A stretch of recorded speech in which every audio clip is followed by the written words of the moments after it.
Good evening, everybody. Good afternoon, good morning, wherever you may be in the world watching this. I'm your host, Hollis Mahady, and you're watching Hollis-tics. And you know what? It's great to be back. There's a reason I have my sunglasses on because we're declaring today it is not officially the first day of spring. I'm not actually sure when that is. I think that's already happened.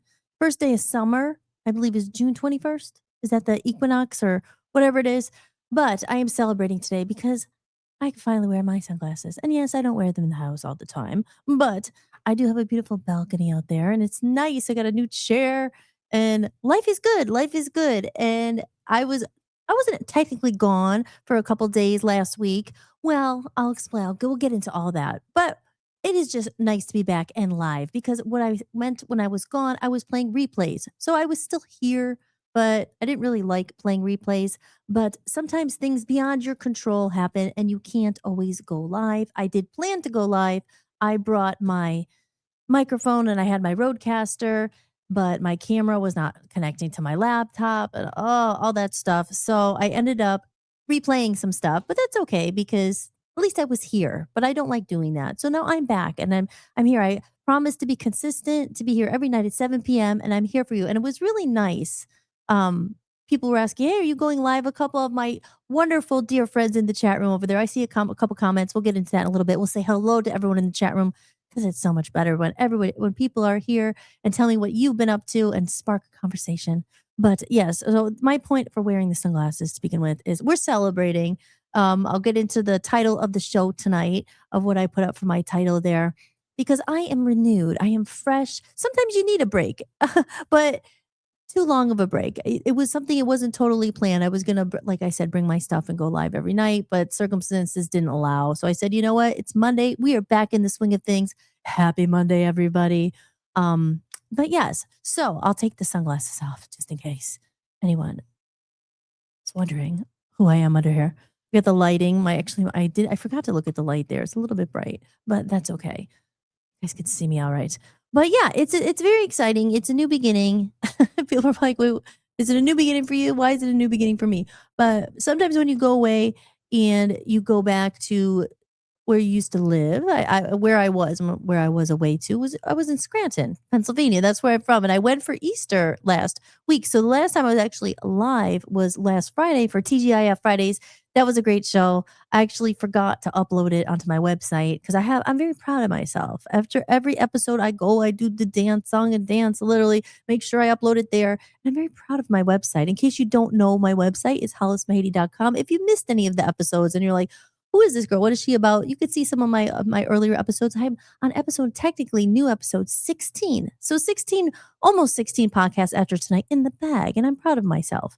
So for being consistent and putting it up there. And my website's really coming together. I am a musician for all of those who maybe are watching this on Rumble. We are on Rumble right now. We're on Facebook Live. I am on the YouTube. A bunch of places. Still got to get the website figured out why it should be going live there. But all the website I mean, not the website, all the podcast episodes from my past just a couple weeks ago, they're all up there in case you want to see a rerun. But I'm always here. Now I'm here live. So I get very excited when I see the comments in the chat room. But I always say in the beginning here of Hollis-tics, we do a little housekeeping. Again, I'm your host, Hollis Mahady, and hollismahady.com is my website. As you can see here, that little, what is that? Little QR code. What is that about? It says drop a tip to be entered to win a lyric painting. And when I was away, I finally was able to send out the lyric painting to the winner of the last drawing because all of you lovely, wonderful people who donated to me or dropped a tip that helps support the show. That's why I asked for tips. I mean, you know, you're working here, you're trying to pay the bills, you're trying to be able to do this every night and stay live, but it costs money, unfortunately, to run all this stuff. So any little donation or tip or buying me a coffee helps so much. And it helps me have the time and not be like, oh, I need to go look for something else because, and then you find some other job to get income. And then it's like, oh, shift is 7 o'clock, and not be able to do it. So all those little tips, they go a long, long way and it really helps. And it makes me feel good. And I really appreciate it. So again, I sent that out to Joe, our winner. I don't know if he got it yet. Maybe he's in the comment section there. I haven't checked the comments yet, but we're going to get to that in a couple minutes. But again, just housekeeping. If you are interested in supporting the show after, you may be here and already know me, but people just dropping in, why would I give you money? there's a reason. Like I said, to support the show, I'm bringing entertainment and stories and connection to everybody and just showing up for you because I like being in front of the camera. I really missed it. I was away. I was like, my show. And like I said, it felt good when people were like, are you going live tonight? A couple of people wrote, where are you going to be live? So it's nice. It's really nice.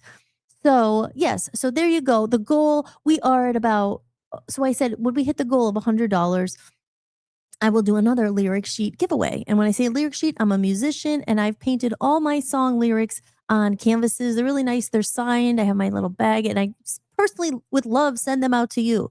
And the winner, like you said, if you do buy me a coffee or drop a tip in the tip jar, and the best way to do that is just scanning that QR code or going to my website there, hollismahady.com. Right on the bottom right, it say buy me a coffee, and you just do a one-time thing, and you'll automatically be entered to win a lyric sheet. And I'm excited to look into some other things I could give away and doing contests and fun things like that to get people, I like to give back as well. And people like to get something sometimes for their money. They give a donation, and a lot of people just do it just to support. And I appreciate that so much. But I always like to give back. And that's why I was very disappointed when my tip cup went away. But we're going to get into that because I found another platform. I think you're all familiar with it. And I'm going to talk to you about it, that they send the live gifts, and it makes it really easy for people to help you, to send you little money and gratitude and stuff. Because let's face it, if you're a creator or if you're not, if you're just watching it and you do something else completely not like online or trying to make money online and stuff, people are always trying to make money. You're trying to make a living. So you have to, it's a balance because I love doing it. I would do it if I didn't get paid. But the problem is it's very hard. It's time consuming too. So if you're not getting anything, um, you're like, oh, how long can I do it for? But the thing is, today we're talking about new beginnings and anything is possible. And I am committed to getting income, generating more income. And we're going to talk about lots of different ways to do that. And if anyone else has, let me know how you do it. There's advertising, there's sponsors, there's, like I said, there's the tip jar, there's the buy me a coffee. And again, I'm not looking to be a millionaire here, but you got to be able to at least pay for your streaming service and all this stuff. So that's the housekeeping. And that's kind of boring, right? But I'm keeping it real here. I'm keeping it real. So goals. So once we get to $100, and I think we're about, I think $20 I got since the renewal of the last one. So about $80 away, and we'll be giving another lyric painting. So again, if you like the show, feel free anytime, click that link, go to my website, buy me a coffee, and you're entered to win. And it's going to be worth a lot of money someday. That lyric painting is already worth a lot in, soul and heart, but it's going to be a collector's item because those are handmade from me. And I've never stopped doing music, and I've never stopped following my dreams, and I never will.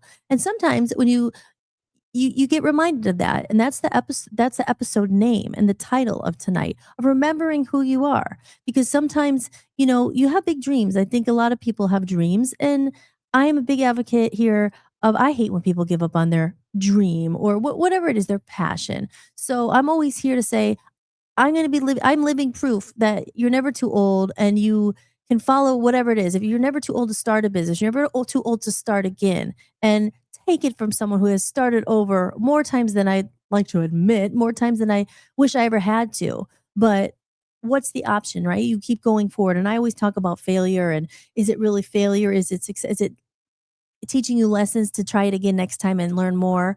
Because I had a lot of messed up stuff happen in my life, like everyone, right? But certain financial mistakes that really, let's just call a spade a spade. I don't like to curse, but really, I wish I had my censor button. That's not it. That's not it either. It's not even working. Oh, that's not it. But anyway, they really screw up your life. Man, let's go back to school, right? They don't want you to succeed. They should have given way more lessons on freaking how important credit is in your life. Like, I mean, I've made a lot of mistakes. Like I say, are they mistakes? Yeah, but some mistakes really screw up your life. So let me tell you, never co-signed for a car for anyone. I did that out of the goodness of my heart. They screwed me over really bad. And it takes a long time to bounce back. So listen to I would say your aunt. I'm not your aunt. Your Auntie Hollis here. Be careful. Be careful, because if you're not good with your finances, it will really screw you up. But we'll get into all that. So there you go. Let's go over to the chat room. I see some comments there, and I'd like to say hello to everybody. We're going to have a good night tonight. I'm inspired, and I want to inspire you and motivate you, because I'm always giving myself a pep talk here. So let's do it together. All right, let's go over the comment section here. Hi, everybody. Jim's Tim is in the house. Hollis, yay. Hi, Jim. Good to see you. How's it going? It's going good. Yes, I'm staying out of mischief. Trying. And yes, I was in Scranton seeing my mom. And hello, Jason. Jason's in the chat room. How's everybody doing tonight? I'm glad you guys are here. What's your biggest pet peeve kind of mistake? Well, okay, so my biggest pet peeve, because a pet peeve kind of mistake, or I don't know. I'll just say my biggest pet peeve. I don't know. I have to think about that because they're two separate things. Um, Biggest mistake. Oh gosh. Like I said, let's not call them mistakes. Let's call them learning lessons. Um, like I said, that was a big one. You don't want to co-sign for a car for someone who's not going to pay their payments, and then it's in your name and it screws your credit up for 7 years. That's a big one. Be very careful. Never, ever, ever do that. That happened to me, and I still get stuff for it. But yeah. So let's see another and pet peeve. I don't know. Let's see pet peeves. People have certain pet peeves like they hate when I hate. There's a pet peeve I have. I hate when you're wearing a sock, like a little sock, and it falls into your it does not it's too big and it falls into the bottom of your shoe and you're walking and your socks like in there. I mean, is that a pet peeve? I hate that. Pet peeves. Jim says, "Were you lonely, Hollis, from not being here?" Yes, I was. I did. I missed it. And I'm glad to be back. And I even put in here a new background. So my clouds here, my clouds. It's getting back into the swing of things. It's like, you get on a roll and then you kind of have to take a break unexpectedly. I thought I was going to maybe be able to do the show Tuesday and Wednesday, but certain things don't happen. And then, you're home and you're visiting family and stuff. And, that's important too. Your family's most important, really. So I was able to play the replays, but yes, I did. I did. But I had a camera and it was not working. And I was just like, I got used to my camera here and my settings and my background. So I said, no, I'm not going to do that. Look, so I have some nice setting here. I was feeling a little springy and inspired today. So I thought, well, this is a very nice one as well. But I usually have my normal background up here. And as you guys know, I said earlier, tip support the show. And for those of you who have been watching, and maybe you saw the episode about my baby Kit Kat Tinklepaw the angel. She's my little angel kitty over there. I told the whole story. I don't remember what episode it was. It's on my website if you want to check it out.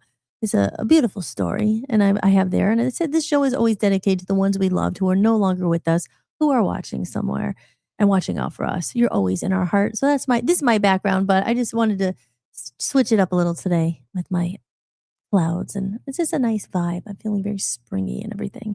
So, but yeah, let's get into the title I put for the show here today. And I put it up it's on Rumble and on Facebook, on the YouTube. You got to go and change the thumbnail for all this stuff. But let's see. Let's go to Rumble and see if anyone's on Rumble right now. Because Rumble is the one. No, Rumble is in the chat room. So if anyone's in the chat room here from Rumble. Yeah, you got Jason and Jim. Are you watching this on Rumble as well? You might be. So let's see. We're on Rumble. And the reason why I'm going to Rumble is because that's where I put my show title. So let's see. So we got 9 people in there. And oh, here we go. Hollis-tics. That's it. And I can see myself in there. It's weird. Ooh. Here we go. I'll remember who you are and fight for it. That's the title. And I said, in tonight's episode, I got to put down the volume. Tonight's episode is a powerful reminder of something we all forget sometimes, right? And we have to keep remembering. And I'm here to remind you of this. Remember who you are. Dives into the truth that we go through cycles amnesia, right? What is amnesia? It's like when you forget everything, losing sight of our power, our purpose, and the vision we once felt so clearly. It's a constant battle between who the world tells us we are and who we know in our heart, what we're capable of and who we're meant to be. But here's the truth. Every time you forget, you get another chance to remember and come back stronger. Tonight, I'm in full Rocky mode. Yes, I am. Fired up, refocused, reawakened. After a reminder and some time away, I've come back with more clarity, more drive, and more belief than ever. And I know I'm not alone in that cycle. This episode's for anyone who's felt lost, disconnected, or unsure, but deep down knows there's something bigger inside them. It's time to shake it off, step back into your power, and remember who you are. And I have to be honest, sometimes I feel like I love summer. I love spring. I love sunglasses. I love shorts. It's just a time like, oh, let's take off the layers and just like be a little more free again. And so it's like the spring renewal. I've been waiting for this. I've been waiting for this because for the last couple months, it's been tough. Like, I've been building and some stuff happened and I didn't have a car. And I'll get into that because I'm very excited. I'm going to be getting a new car soon. And that's going to open the world. And that goes back to what I said earlier. Be careful about your finances and your financial mistakes you make because you could get yourself in quite a pickle. And that's what happened to me. But I'll get into that. Um, but I'm going to hide that comment there for Jim Tim here. But yes, I was a little lonely. I miss my friends. I miss my friends here. And yeah, but what do I mean by that? It's like remember who you are. Sometimes when you're on a journey, such a long journey, and you hear that with music too a lot. And it's like you have to remember sometimes go back to why you started doing what you love, right? Because sometimes when we try to make money from it and stuff, it's so hard. You end up only focusing on that. Same thing with content creation and all this stuff. It's like, oh, because you're trying to dodge too. People who are doing their passion, you just do it because you want to. Like music. I said, I will never stop doing music. I mean, it's part of my life. It's just part of me. It's therapy. It's like when I feel bad, it's like songs come out or like it's just I get it out. But it's always that balance of trying to profit from your passion and trying to make a real living because this world is expensive. It's expensive as hell. And it's just like, oh my gosh, it's like even making some of the money I make now from it's not enough. It's never enough, right? Because there's bills and it's not consistent. But that's always a struggle. But the point is going back to why you do stuff to begin with, because I've been doing this for such a long time that you just have to always be balancing and trying to figure out other ways to keep your passion and your dream afloat and all that, which usually is doing things that are not even related to it to make money. So I talk about this a lot, but but still, what always got me through everything was self belief in my heart. Was just like you know, I always believed that life is meant to be lived, and it's meant to be, dare I say it, fun. Right? People, oh, life's not just about fun. Put your head down, get a job, get to work, oh, suffer, live in pain. Everything's bad, everything's negative. And that is the world we live. Like it is the Matrix. I talk about the Matrix a lot. That is what I talk about, the 3D world. I say, come to Holistics. And we try to forget about it for a while, but you can't avoid it. Reality, be realistic. No, you can't do this. And sometimes you really feel like that. Like, oh my gosh, which goes back to financials and being careful with your credit and be careful with things because you get yourself in a position where you really do feel stuck. But is there a way out of it? Yes. I think there's always a way out of it. Anyone in the chat room there, if you guys, what are any mistakes you've made, things that you wish you knew then, the things that you know now that obviously you wish you knew then, that how your life will go in a different direction. Because you have to be really, really careful with that stuff because they make it damn hard to get ahead in this world, and especially without your finances and stuff. So certain blunders and mistakes can cost you a lot of money and really set you back. And it's scary how it happened. But like I said, there's always a way out of it. There's always a way to get out of the pickle in life. And I'm here to be that example. So, and you're watching in real time as it happens, right? So I launched my Buy Me a Coffee a couple weeks ago. And before that, I wasn't having that much income come in. And I got some people who bought me a coffee and I made some money with it. And just today I woke up, I was so happy. I saw someone bought my music collection and I was like, oh yeah, that's awesome. So these little things happen and it's like, you're just I lost my train of thought. So let's go over to the media assets as I talk about that. They bought this over here. Let's go over to my videos here because I'm going to play a song that relates back to the description when I talked about everyone having amnesia. I talk about that a lot because it's like I really always said it. We kind of forget who we are. Sometimes we forget why we're doing certain things. We forget why we started to begin with, and we come here kind of and we forget who we truly are. When I say that, we forget we're powerful. We forget that belief and dreams, they're not just dreams. Like we're here to live our purpose. And I feel like we're here to learn and to grow and to be happy. And like I said, to have fun. Yeah, like life can be fun. So let's go over here and see. Oh, a little Dr. Wayne. Like I said, Dr. Wayne is one of those that always inspired me. So this episode is, I know I'm a little all over the place. I'm getting my flow back. It's kind of weird being away for a week. And then I come back and I'm just like, wow, back in front of the camera again. But it all comes naturally. So you guys, if you haven't seen this, we'll start with the little Dr. Wayne. And then maybe I'll play one of my songs, because my songs, when I listen to them, it reminds me again of why I started doing this in the first place many, many, many moons ago, and why the creative pursuits are so important. But they're hard. And they're hard also, and I'll get into that too, for people who took a chance and who left home. We'll talk about that, because home is where this all started, my renewal of going back home, and then realizing, I think going back to your home and where you grew up, and for someone, again, not everyone will relate to this, because some people never left their hometown, and that's fine. So, but there's that struggle and that thing of going out and trying to make it on your own, and leaving home. So we'll get back into that. But let's watch Dr. Wayne real quick, because I love him and he's the one he's always inspired me from the beginning. So I'll play that real quick. Next principle I call "Don't die with your music still in you."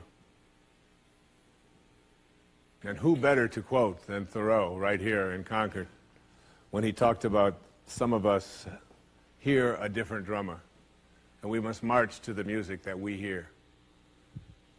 But all of you, everybody watching, everybody here in this beautiful parish, all of you have some music playing. And all of you have a heroic mission. There's no accidents in this universe. We all show up here with a purpose. There's an intelligence that is a part of everything and everyone, and all of us are connected to it.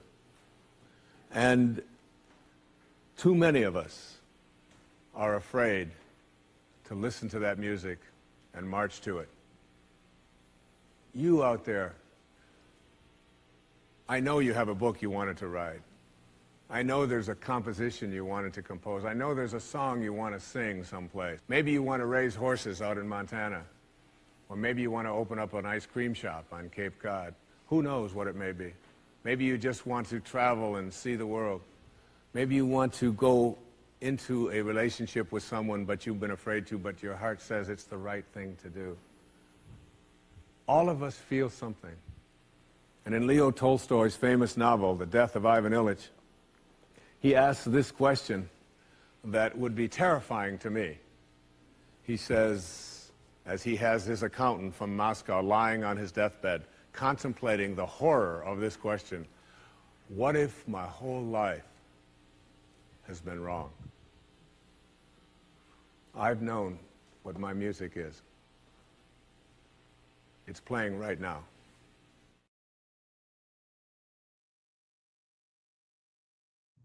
Hello, hello. Oh, there we go. And I'm back. I'm Hollis. I'm Hollis Mahady. This is Hollis-tics. If you just tuned in, I was just playing one of my favorite clips there.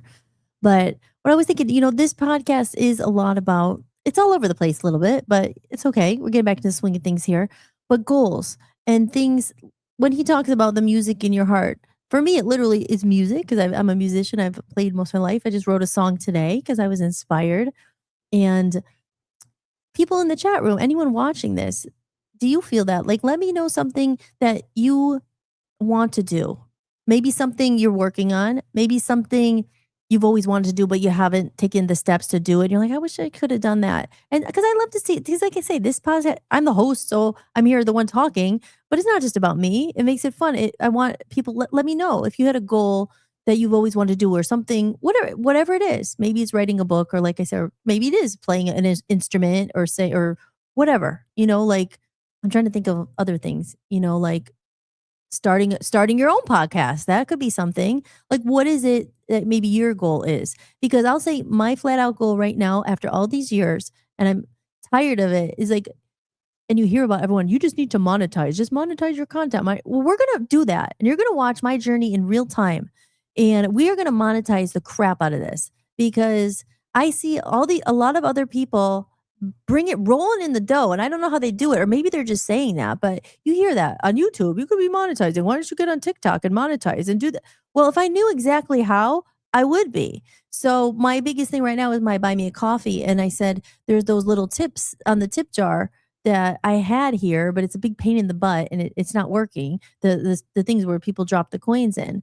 But this brings me over to TikTok. I'm going to talk about TikTok because how many times you hear I've used the app, right? I have an account on there and I didn't really do that much on it. But there's another account I have that I'm growing. And for research purposes, I've been going into these live rooms on TikTok. So it's similar to this where you just how many people have been in TikTok? I'm gonna go over the chat room and see if anybody's in here.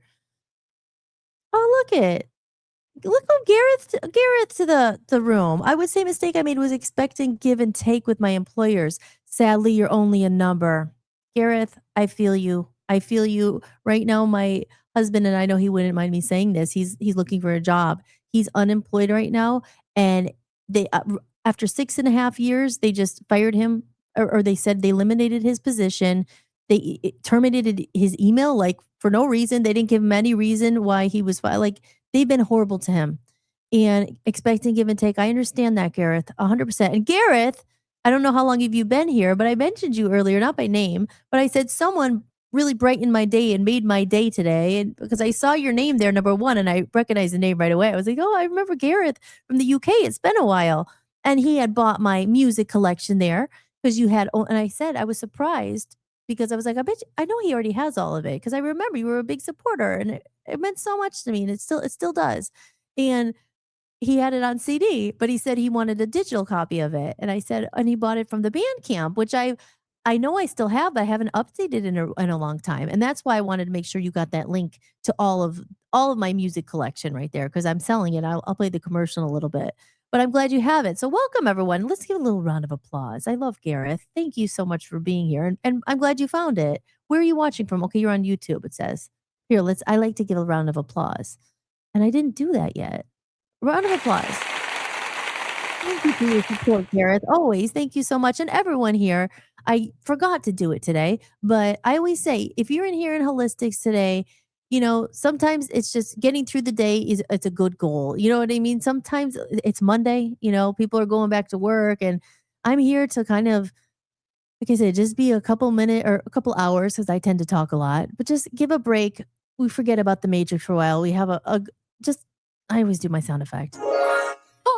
Like have some fun, talk, connect with each other, connect with like Garrett. I haven't could talk to you in so many years. It's been a long time. And last week we had James in from the UK. Chris pops in sometimes. So all these good friends and just coming in and connecting. I always say real humans, real connection. We live in such a hustling world and talk about social media. My God. That's what I'll get into the TikTok stuff and my social experiment and how we're going to grow together. Okay, and we're going to hit our goals together. That's why I say if you have any goal, mark this day. What is today? I've lost the track of time. It's April 13th. And we're going to be here for each other. Like I said, I'm showing up consistently to be support because you know what? I need support too. And I love when people return and they come back. And even I had a friend write and said, I miss your lives. Are you going to be there? And I said, yes, I am going to be here. And, it felt good that they missed me. And I said, I miss you too. It's nice. So we're building a little community. And I said, with my band, I have been off stage for so long, which I will be on music stage again soon because we're manifesting all this, but we're not just manifesting. We're working hard to make it happen. We're manifesting our goals, but this is like being on stage again. And I really enjoy it. And I love connecting with people. I really do. As you can see, my reconnection movement. And that's my first episode was all about like saying we are living, and Gareth knows because it was over a decade ago that I was in my band Love Zombies. That's so long ago. And I bring up the example a lot back in the day when I did the pledge campaign and we raised the money and people like Gareth, because of you, we were able to make that album because they pre-ordered, they helped to give me the money I needed to make that album and stuff. But now we're in a totally different age, like 10 years later. And it's like, everybody's making money, trying to make money, asking you for money, monetizing. And it's like, gone are those days. Like I put out my Patreon and my Buy Me a Coffee, got a couple people, but it's not like it used to be. So it's not that it's impossible, but now it's a lot harder because, like I say, everybody's doing the same thing, and everybody's trying to make a living and asking for money, and it's good in some ways because there's ways to do it, but at the same time, there's that whole other half of the equation is like it's not good enough that you have a new album now. It's like You need a lot of money to advertise it. You need a lot of money to break through the noise. You need a lot of money to break through I'm trying to curse. The crap of AI and like 7 million generated songs like a month or a day. I don't know. I still need to those statistics. Hey, producer, board operator, could you pull up those statistics for me? How many AI generated songs are out there a day? I don't know, but there's a lot. So my point is now it's in a totally different time. But what do? You just be like, oh, I'll just never try. No, anything is possible. I truly believe that. And for me on this show, we together are going to get an advertiser and we're going to start putting AdSense and Google Sense and all this crap and we're going to grow. So with that said, it is important if you guys are watching this and you enjoy it, share it out. Even if, again, a tip always helps. If you want to go over to the Buy Me a Coffee and buy me a coffee, that money helps keep the show going. It helps promote it more, get more people going. Because the biggest thing is numbers. Everyone wants to know how many people are watching it. How many followers do you have? And we'll get to TikTok with that because that is an odd, but there's an opportunity there. But it's like it's kind of crazy. And like I said, I'll get into that in a minute. But let me go back to the chat. But anyway, it's very good. It's great to have Gareth in there here. And I saw another comment here too. Oh, I think that's just a spam. But anyone who wants to buy a IPTV subscription for 1 year, $30 only. See, it's my example is like, how many subscriptions does everyone have? Like, I have so many. I haven't had to cancel them. I had to try to like get it once, free trial. I mean, talk about money. And then you're like forgetting ones that you already had. Oh, I wish I canceled that. I had LinkedIn for a while. I couldn't cancel it. They were like $40 a month, this, that. I'm like, everybody's asking, even that, that's kind of perfect time, perfect timing, right? Anyone, I could promote you there, but thank you. Yeah, thank you. And it will, but it's like perseverance. Everything is harder now.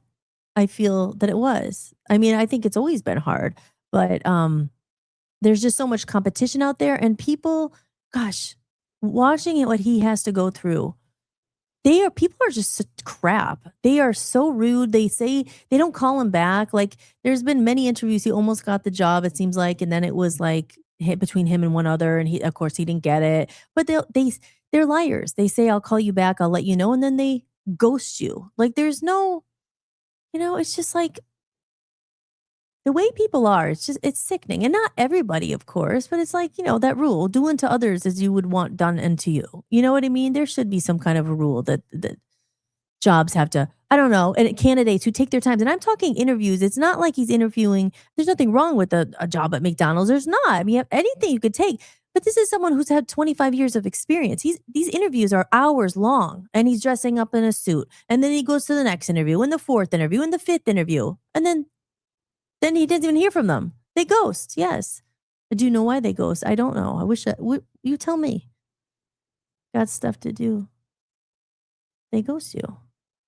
But yeah, I mean, it's interesting, and that's why I said, come back to a show like this. And what I'm trying to do here is I say it's quality over quantity. Let's face it, that becomes like just a normal way to treat people. Oh, who cares? Don't call them back. There's always someone next. There's always next scroll, the next person. That's why I said I value the connections in this room because they're few and far between. And I think it's getting harder and harder, especially when there is so many options. And TikTok, which I'll get into, I keep saying that, is an example. It's crazy to watch the way that people are making money. And like, it's just like all this about the followers and they're paying all this money for followers. And they're saying these connections where it's like, I don't know, this room and what we're doing here, when I say room, chat room and stuff, it is real connections, and it just happens to know I know you guys. And there's been a few like strangers, I don't know who's dropped in, but it's here to talk about all that stuff.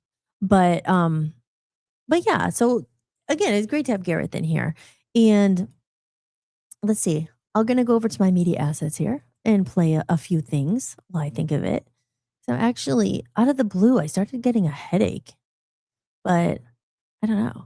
So here, let's see. Gareth is new to the show. He's never been in the chat room. And Gareth has not seen any of my new music. Well, you said you saw the teaser today, but here's a little. Oh, here, Voice of Freedom Records. I'm going to be putting my own music out on that. I'm actually going to play a song that's on my new album. I decided to do that. I have that loaded up, and it's called Amnesia. And the reason why I played that and want to play it is because I wrote this song always as a reminder to remember who you are to myself and to other people. As I said, you're watching in real time. We are going to manifest, but there's something to manifesting. And I talked about that on another episode a couple days ago. I replayed it. Like, is that real? Is it real? People say, oh, you can manifest a car just by thinking positively. Can you really? Or, it takes some work. But I do think I absolutely believe in energy. Like 100%.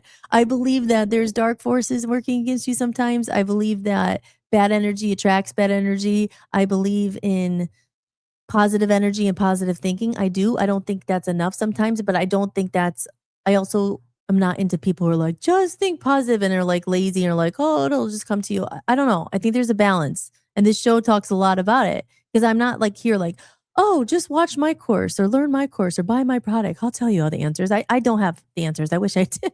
I don't at all. So we're not fake here. We're learning and growing. But I'm saying in real time, we're going to be an experiment. I want to hopefully less than, I don't know, maybe a month, maybe 2 months, maybe we'll grow this and there will be a lot more people watching it on YouTube. But it helps when people share it. That's how we do it. Share it out, like retweet it if you're on Twitter or YouTube or whatever. Or, but we're going to, in real time here, we're going to hit our goals together.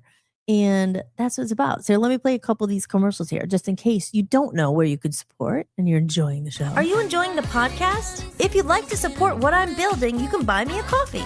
Every bit of support helps me keep this podcast going and release my music independently. You can leave a one-time tip or become a member for a few dollars a month and unlock exclusive content and behind-the-scenes footage you won't find anywhere else. Just visit buymeacoffee.com/Hollis-Mahady or scan the code you see on the screen. And I'm going to play this about my new music channel on voiceofthepeopleusa.radio.com. That's my other website. I've spent over a year and a half building this platform, not only for myself, but for other artists. But first, you got to do it yourself, right? And a lot of people don't always hop on or believe until they see results. Well, right now, there are results happening. Just you guys being here is results. Me being on this podcast are results. But I mean, sometimes people don't join the party until all the work's done. That's why I think it's very important. And I value you all so much for being here because you're part of the journey. And that's why I do it. Because, you look at people who are like successful or already cracked the code or whatever. And then you're like, oh, how do I do it? But here, you're part of the journey. And I'm showing it in real time. I'm going to get a sponsor for this. And they're going to pay me a lot of money. And it's going to be, and we're going to be able to, I'm going to be able to do more shows. And we're going to do more stuff. I'm going to be able to fund my freaking album after all this time because I'm independent. And I'm doing it myself. But we're going to figure out that because I see all these other people cracking the code with the algorithms and the streams and they're making money and they're monetizing. And we're going to figure out how to do that. So if you have any tips, feel free to drop the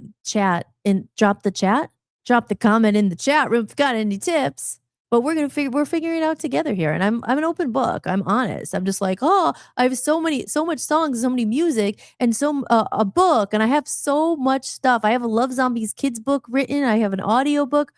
This is all the stuff I've been building. And then I said, you go on TikTok, and the way they make money is just sitting there and being like, hey, I see you. You follow me.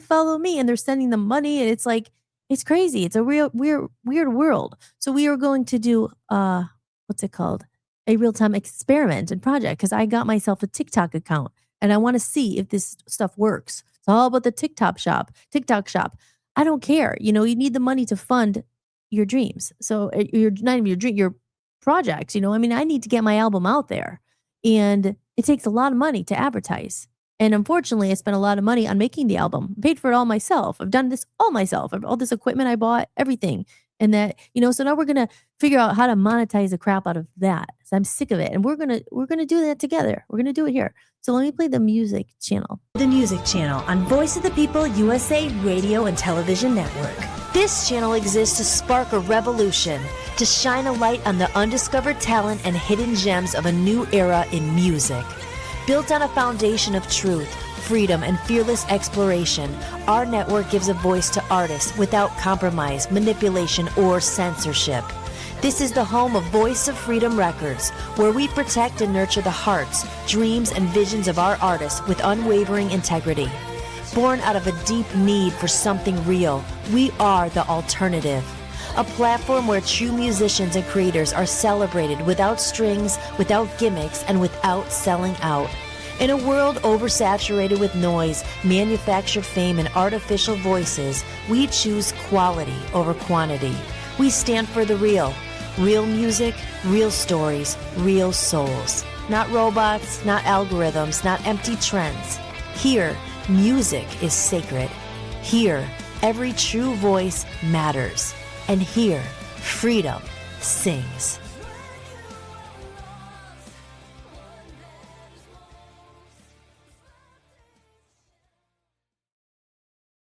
There you go. And what is that again? In case new people in the chat room here are just stumbling upon this on Rumble or wherever you might be watching it, I am broadcasting live on VOPUSARadio.com. When I say I built it, I literally built the website, I built the platform, worked with the company, and they broadcast it. We're broadcasted live right now on Roku TV, and we're on Fire TV, we're on Apple TV, we're on the apps, we're on Android TV. So I'm actually everywhere. And I said the biggest thing right now is advertising it. But most people don't know that. They're like, and why would you do that? Why did I go to the trouble to doing all that? Because social media is so oversaturated, and there is a lot of questionable things like robots and who's real these days. I said it and I'll say it again. Quality over quantity. It's just having real connections, and real people matter, and real people and powerful people who have the same visions and goals and want to connect. Like, that's where the impact is. You know what I mean? It's not like, I just feel like there's impact and in numbers. So if just a few people are all, not just a few, like everybody's trying to do their own thing, right? Even me with music. Oh, I'm doing my own thing. And I meet so many people, they're busy doing their own thing, and they're doing their own thing. And I'm thinking, gosh, we're all trying to do the same thing. Could you imagine actually helping each other? Really? And promoting each other and helping each other. And it brings me back to Gareth in the chat room today. Gareth, I love you a lot for what you did. And even he offered me today, and I'm going to say that was the first time since I've been back out doing music, which I haven't put that much out yet, but I started teasing reels on Instagram and all that. And I mentioned it for a reason, because I mentioned it a lot. When I first put my song covers up, just a little clip of it, right away, I got a lot of people like, oh my God, I love your music. I want to promote you. I want to put you on I have 100,000 followers. I could put you on my account, and you're going to get all these followers immediately. And I'm thinking, well, thanks. Okay. Yeah. Thank you. Thank you for support. I appreciate that. Every single time it's like a bot comes back with a price list. And I'm thinking, and I've mentioned this so many other times, I'm thinking, what gone are the days of people like just actually sharing you and supporting you because you like the music, because you love music, because you took 10 minutes, not even 10 minutes in this day and age, but like you took a minute and actually watched the whole thing.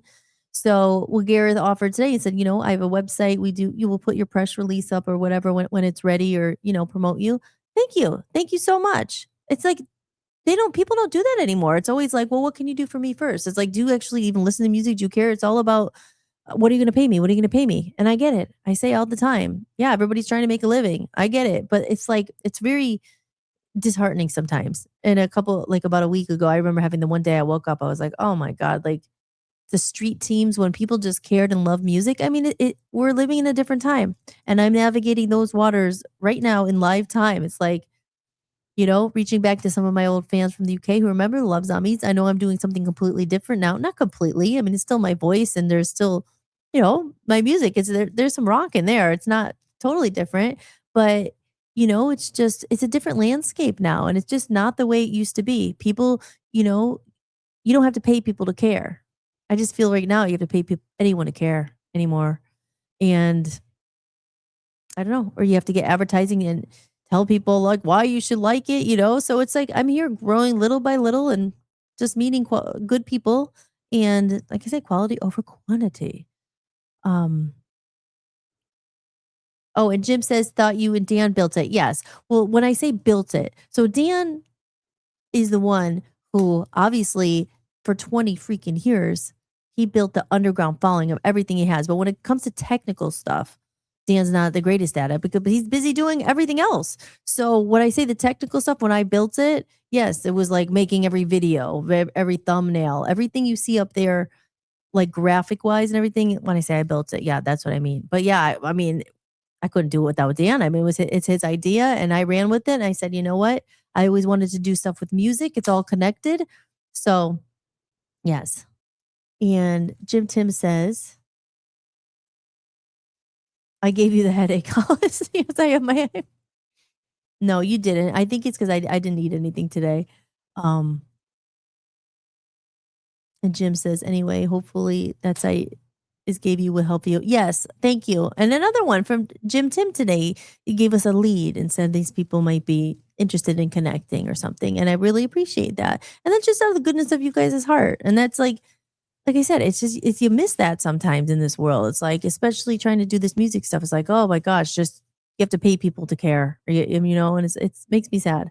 But back to the job stuff, yeah, it's all interconnected. Like I say, cheesy but true. Be the example you want to see in the world. And back to Garrett's point, of saying, let me see if I can find his comment.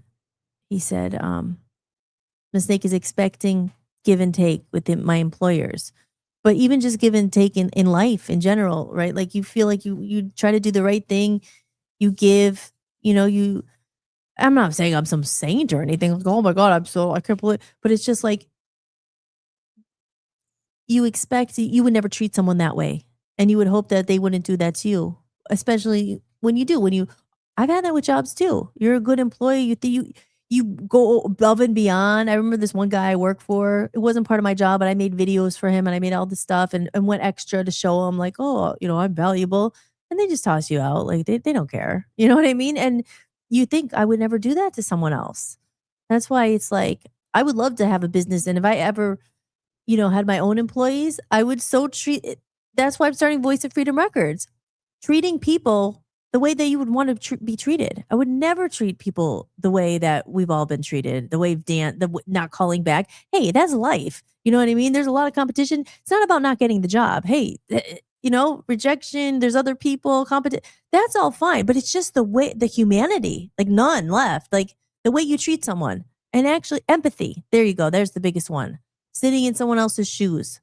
Imagine, going through 4 or 5 rounds of interviews, getting up, wasting time, and not even enough as like an email, like, thank you for your time. Like, there's been a few that don't even write them.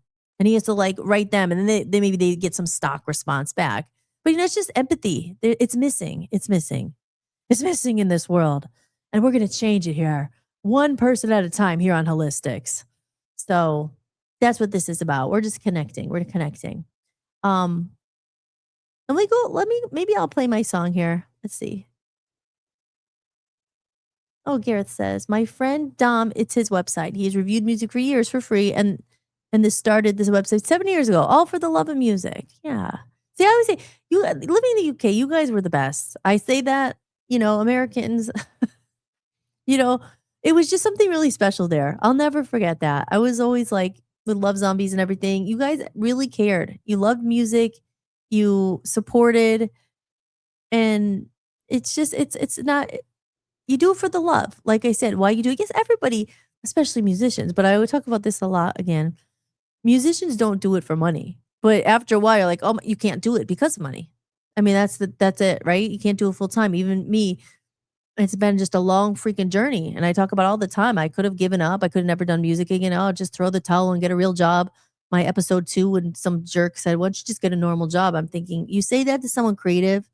To us, it's not about money. It's about surviving and being able to do your passion, which is music and or whatever it is, so, but yeah, doing it for the love. And they always say, oh, if you do what you love, the money will follow. Well, I don't know. I have mixed things about that because I think that's true eventually. But in the meantime, it's not always just flowing in. So like I said, it's always geared a lot toward musicians, but it's not. It's for anyone creative or who's trying to do something outside of the matrix or not having to rely on people with your job there, right? Who just throw you out. Just like you give and you expect the same. You expect people to actually be decent human beings at the end of the day. Like I said, that's life. Job cuts happen. You're not always going to get the job. You're not always going to win. That's life. But how did they treat you in the process? And I said it, even with guys, right? When I said it in the one thing, it's like all guys will try to get with the girl, like most guys, you know what I mean? Like if they want a relationship, like always guys are always trying, but it's when the girl says no, it's like, how do they treat you? How did they treat you? Like you're just a piece of crap, like is they gonna get any? But I guess that's a sick example. But oh, we got white noise in the house. Aw. Dang, I forgot. Hello. You forgot? What'd you forget? That it was at 7 p.m. It doesn't matter. You're here now. Shannon's in the room. I love Shannon. And we're talking, and we have Gareth in the room if you just got here. When I say in the room, in the chat room. I guess okay, so white noise, Shannon's on Rumble, and Gareth on YouTube. Good. So yeah. But you guys don't know each other, but good people in this chat room. Like I said, we're connecting and we're talking about how much people suck. This world is like, man, has it always been this bad? It has social media, you guys think made it worse? It's a big thing. I'm gonna take a sip of my water and tell me what you think. I'm gonna take a sip of my water here. Cheers. And let me know, what are you guys drinking out there? Okay, I'm gonna do it. I don't really like to do it, but I have to take a little aspirin because Tim gave me a headache over there with those questions. I'm just kidding, James. I love you. I love your questions. You said it, not me. Cheers. Cheers, everyone. What are you guys drinking tonight? I'm boring. I just have my water. Taking Excedrin. I could have taken a commercial and not shown you all that, but hey, I keep it real here. Whatever. Sometimes these things happen. But yeah, tell me what you think. So let's see. Maybe I will play. Should I play a song from my album? My new album? I've never played this for anyone ever, but I loaded it up here. It's just the MP3, and it's called Ew Hollis. Well, because I'm taking Excedrin. I guess I should have just gone to a commercial and not shown that, but who cares? This is my show. I can do what I want. Okay, media. Let's go over here and see.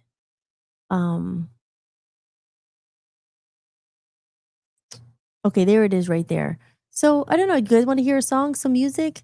Like I said, this song I had the idea for years ago. I had the voice demo in my iPhone for about, I don't know, like 8 years. A lot of this I wrote during Love Zombies, like when I left the UK and I had to and I moved back and COVID and all that stuff.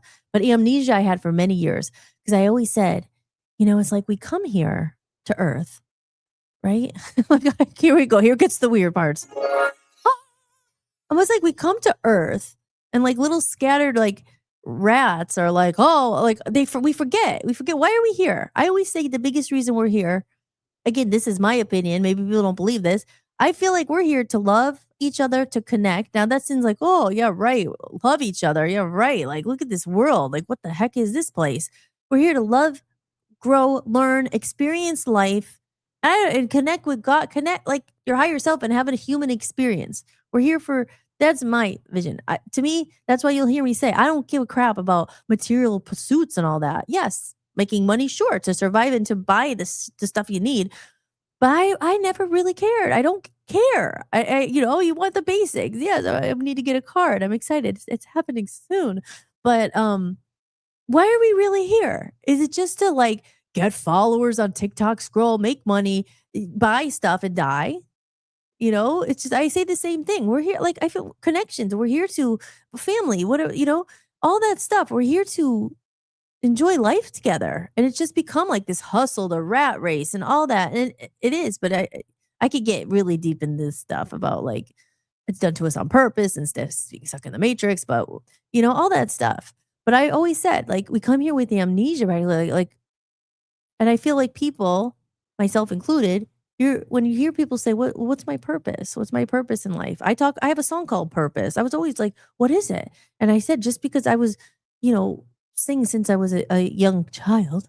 Since I was a kid, I was a singer and, wanted to be a musician and stuff. And I always wanted to entertain and make people laugh. I love being on stage. So you might think, oh, that's your purpose. I better chase that forever. But really, what is your purpose here? What is everyone's purpose? I feel like a purpose is to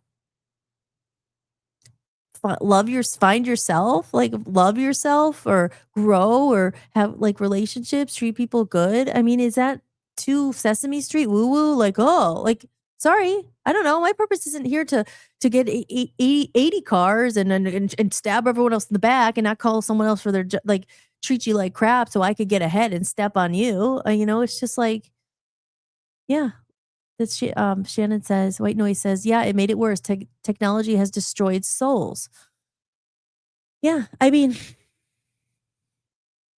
let's break it down. We'll talk like some of the good stuff about technology. Now, I agree with you though. And that's 100%. Look at that's the number one, the reconnection movement. It's like, did you ever think white noise? You ever anyone else in the chat room? We would literally be saying like we have to remind people what it's like to be human, but the robots are coming. Jim says my purpose is to annoy Hollis. Well, then you're not living your purpose. You don't annoy me. I'm glad you're here. But back to Shannon's comment there. Technology has destroyed, as I said, I go back to the Love Zombies era because that was the best time where I always felt connected. And that was when the reconnection movement happened. And I read it on the first episode. And like I said, it's for free on my website. You could go download it. And I talked about it because that was over 10 years ago I wrote that. And that was not with ChatGPT. And at that point, it was when I was seeing it. I look around and I said, I remembered exactly. I was in Sunset Marquee and I looked around. I was like, everybody's on their phones. Like nobody even looked at me. And it wasn't like, oh, look at me. It was just like, I was always kind of the person like, hey, like I like to talk to people, like connect a little bit. You need connection in this life, man. Like it's a hard world out there. And then throw robots and everyone's on their phone and no one's connecting. And it's almost become socially acceptable. I don't need to talk to you. I don't need to have any social skills. Who cares about empathy? Who cares if you're depressed? I'm on my phone. It's like I say, far few between is real human connections. Hey, and I could be guilty of it sometime. I catch myself. I'm on the phone instead of like, it's a bad habit. And you think it's not done on purpose, done by design? These social media companies all the time. You can go back to why I started Voice of Freedom Records and Voice of the People USA. It's not a social media network. It's a place where hopefully other people will come and people like me and hosts of other shows, people are doing good things, mission aligned, like talking about all this stuff. I say it. It's our biggest, Elon Musk says it, right? He's the one who's responsible for a lot of it. AI is the biggest threat to humanity. Did you ever think we would be saying we got to save humanity here because people are turning into robots? I mean, literally, they're going to merge cyborgs, like all this stuff. We have to remind people what it's like to be human, to have empathy, it's bad enough now. You know what I mean? So it's just, I don't know. There's a lot to it. This is the best topic to talk about, I think. I mean, I think it's the most important thing, and not to be depressing, but to say, no, we have to take a stand. People like you guys and people like myself who care enough to say, wait a minute, don't let them get away with this. They want us to be slaves to the machine, slaves to the robot, slaves to TikTok. I'm talking about it, like I said, as a social experiment. I have an account that I go on right now, and I'm going to go on Hollis. I started a thing there, and I go into these rooms, these live streams, and you could try it. If you have TikTok, you don't have to go in and chat. You could just, and these girls and guys, they're just sitting there. They're saying nothing of value. Like, they're just saying, oh, I see you, scoop me up, I'm your bestie, oh, we're connecting. And the people are sending them money and little roses and dollars and pennies and all this stuff that adds up. And I'm not blaming the hosts, like the people who were like me and they're like I'm not. But I'm just saying that they think that's real connection. Like these are, and of course you get made a big deal of if you send something that costs $1. Oh, and you can become the top fan if you send $5. And then they make a big deal about you. It's just we're connecting. I'm telling you, it's crazy. It's crazy. You guys, has anyone gone on TikTok here? I mean, who has a TikTok account? For a long time, I didn't have it. I hated TikTok. I remember actually back in LA, one of my managers or whatever, he was like, there is this new app. He's like, you got to get on it. And it wasn't called TikTok at first. It was called something else. And I remember he's like, he was right, I guess. Probably should have listened, maybe, but what was it called? It was like Duo or Song Duo or something. And I was on it a long time ago and it was bought and then it turned into TikTok. But I remember him saying that. But my point is looking at the connections and all that stuff. You go in these rooms and they're just like, I see you, connect. And they're not saying anything. I mean, some of them are like, some of people will like, I ate this for breakfast, I ate this for lunch, and people are just sending the money.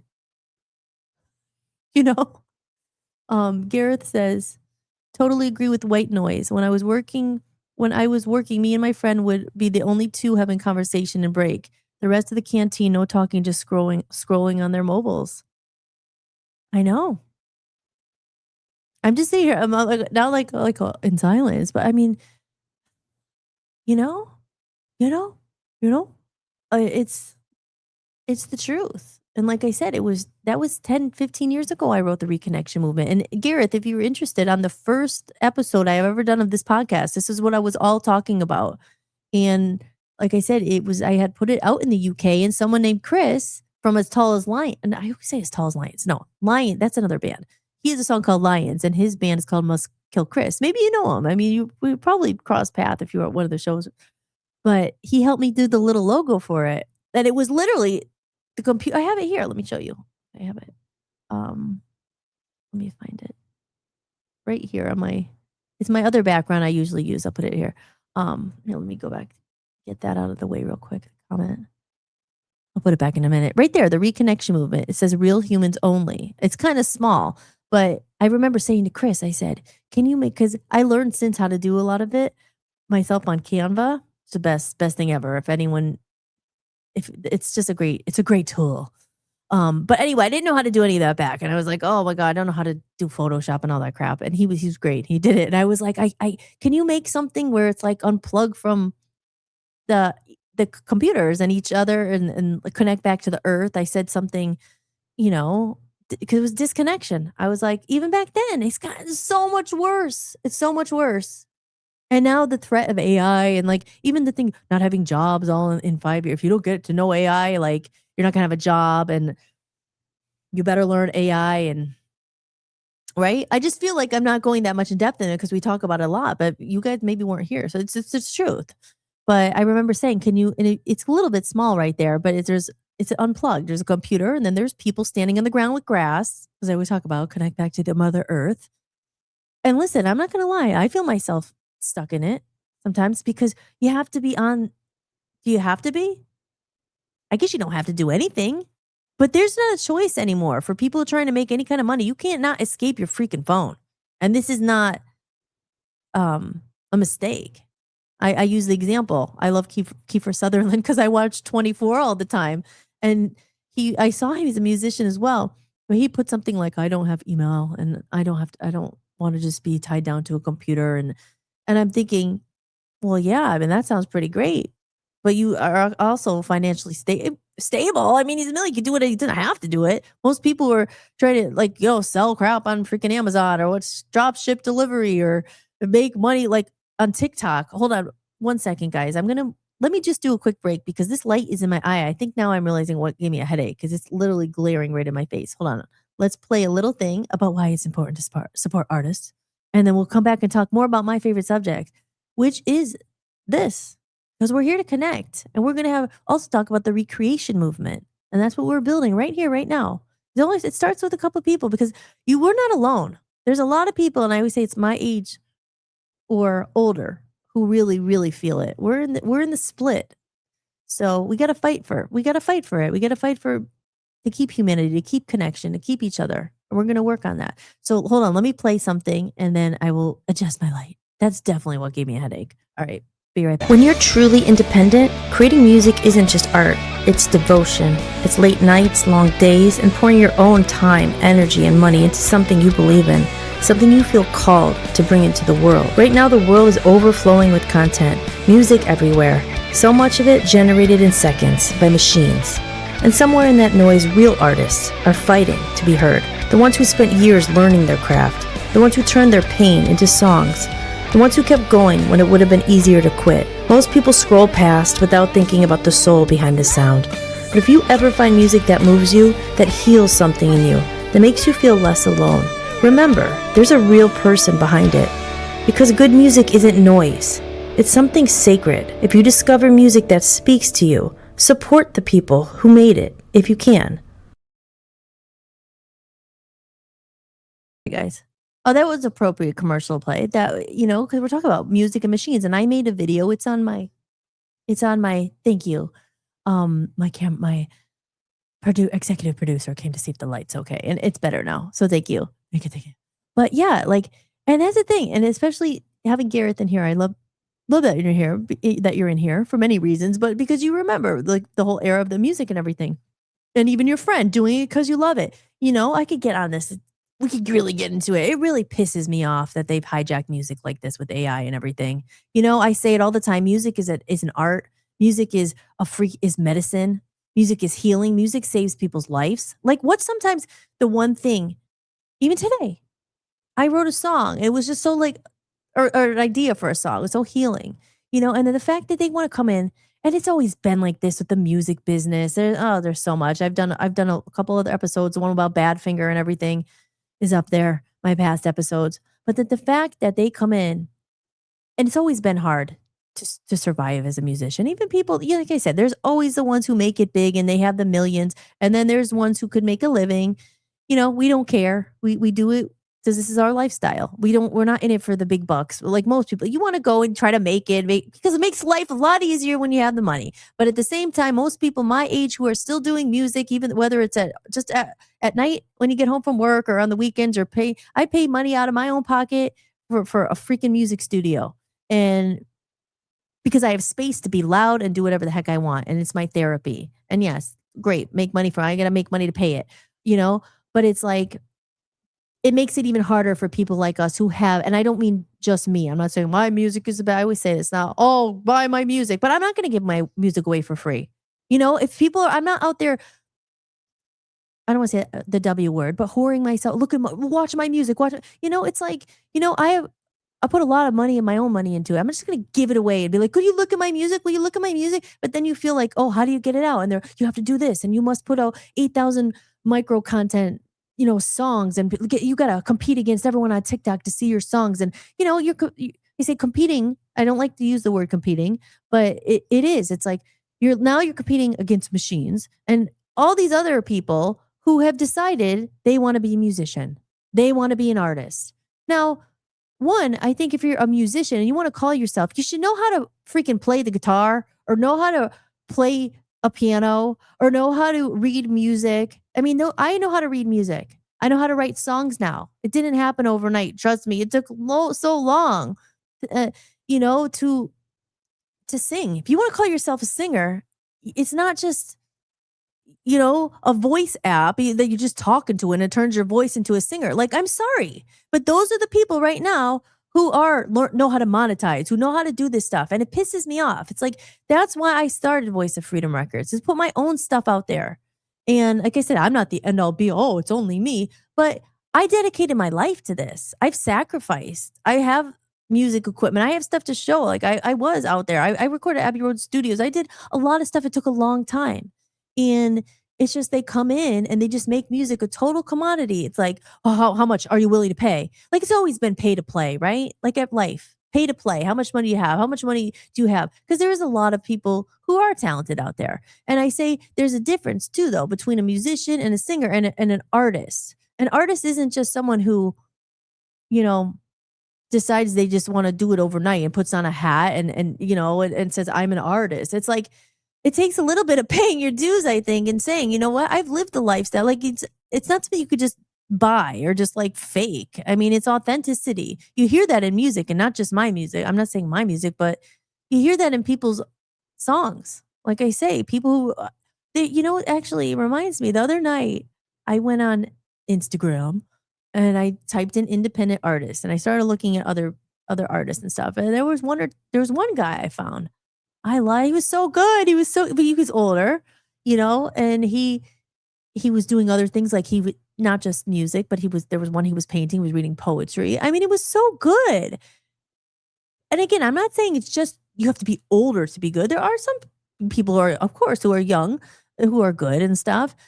But I'm against it all because I'm kind of like, oh, they're not, there's all these but I'm like, you know what? Give other people, you can't just be like that. There's a lot of people probably like me out there. I just feel like there's people who are older who are still doing it, who have been put in their time and done it for a long time are, they have something worthwhile to say. And they have, and you could just tell in his songs. I love it. I actually messaged him and said, would you like to be a guest on Hollis-tics? I'd love to talk to you, but he didn't write back, but I don't know. We'll see. Maybe he didn't get it. He's probably whatever. But there are some people out there, and those people, but of course, he didn't have a lot of followers. Like, I was going to look at people purposely who didn't have many followers because, because they're actually busy actually making good stuff. They don't have the whole algorithm crack. Let me just follow. It's just gross. Like, that's what you have to be focused on, in order to get your music seen or heard. And it's saying, like, I'm saying, I'm in the real, you're seeing me real in the real journey here of like breaking through it or whatever. But do we really want to break through it, or we want to pave our own freaking path here? We're going to pave our own path. And I said, the reconnection movement now, and this came out the other day, and actually Dan was the one who said it. And I was like, oh my God, that's, yes, the recreation movement, create some, if there's a need for it, instead of sitting around crying and saying, oh, I wish it was the way it used to be, because we can't, it's not. AI is here.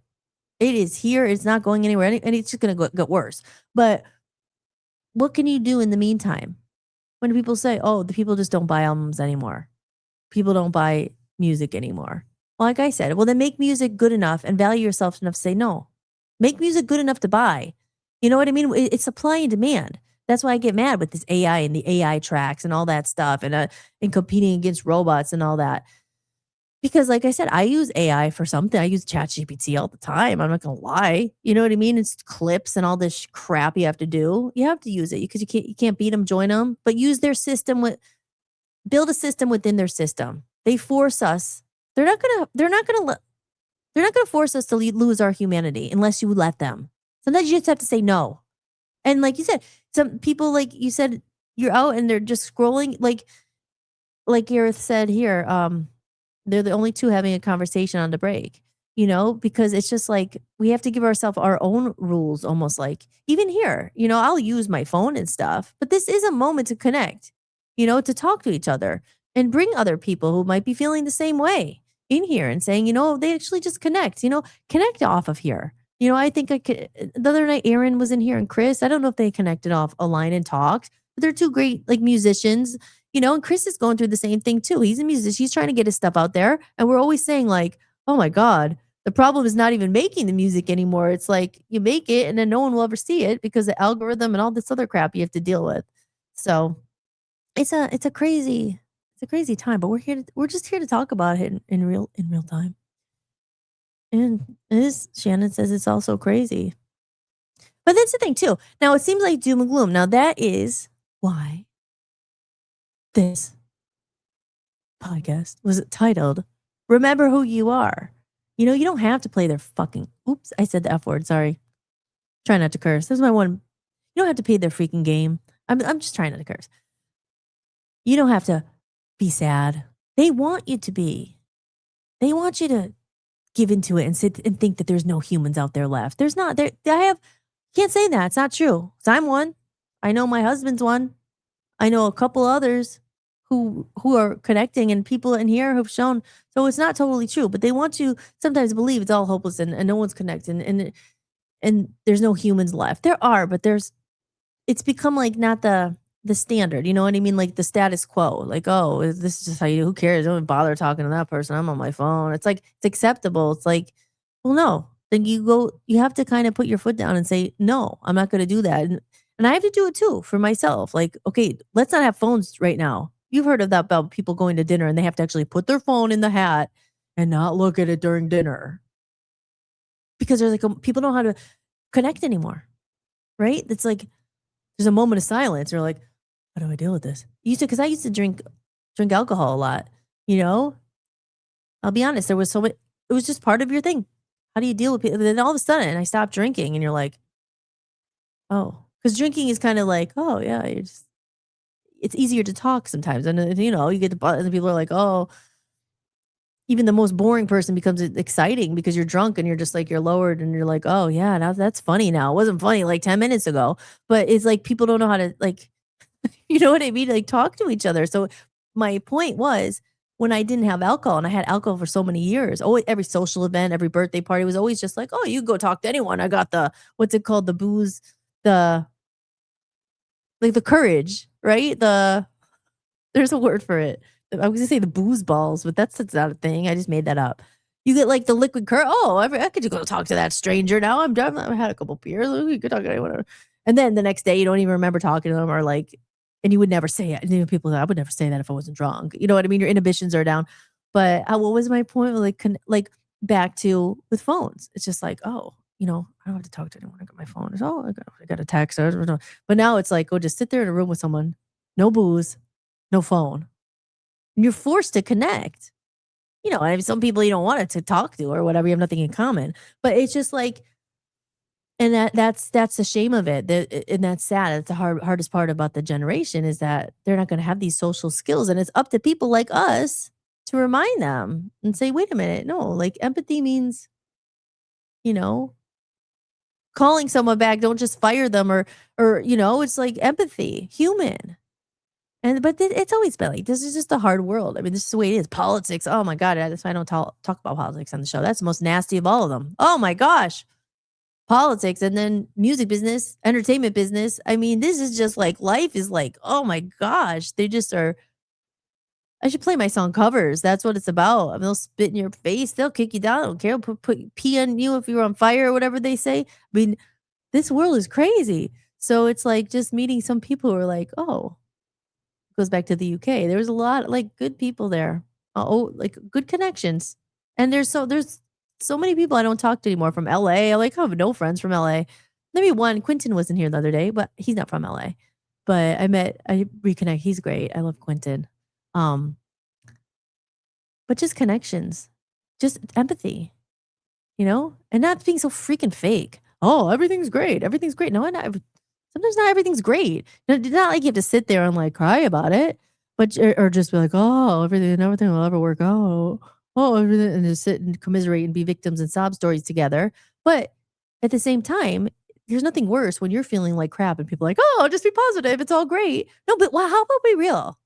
How about say, yeah, no, I know I'm struggling too. And being fake, like, oh, I have all the answers and buy my course. Oh, just buy my course. I'll show you how to do it. Just pay $20. Just blah, blah, blah, blah. And then you have to be fake. And like, oh, does this make sense?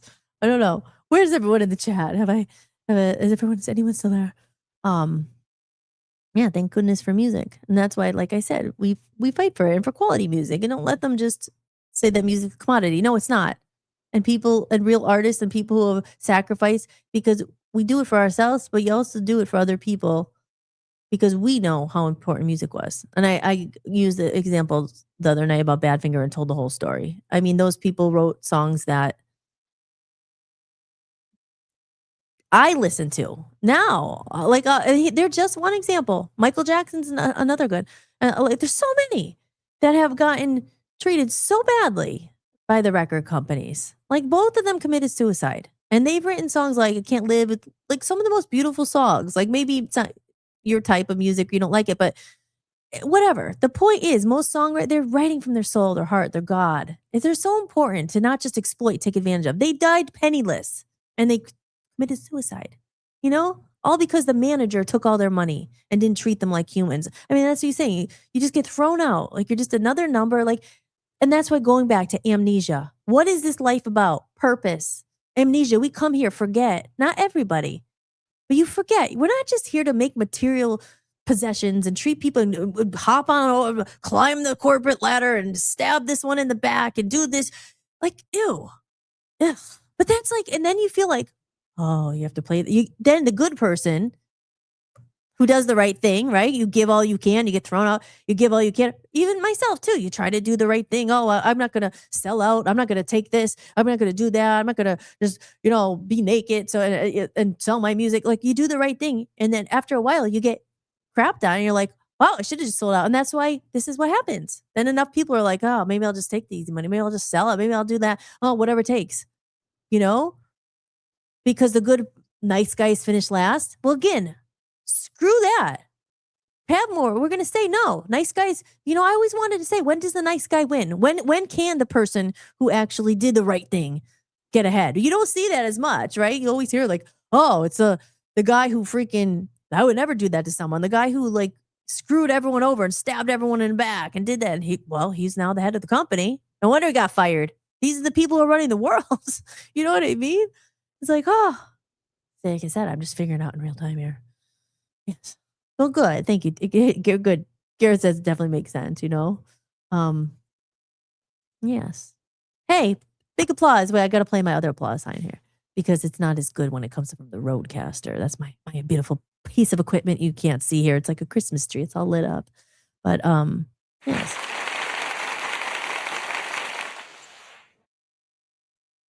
Back to the comments because I saw one from Garrett there that says, "Oh wow, Pete Ham is buried in Morriston Cemetery." No way.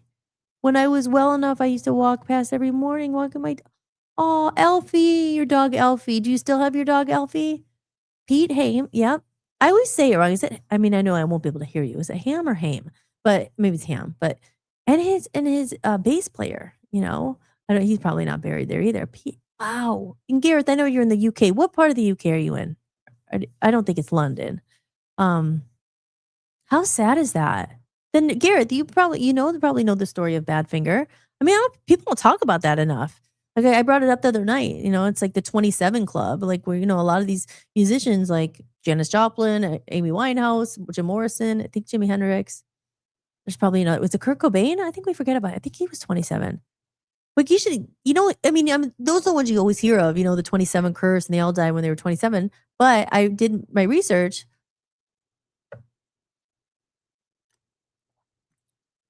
Garrett says he passed away 7 years ago, sadly. I'm from Wales. Who did? Your dog. Aw. Okay, you're from Wales. I didn't think it was London.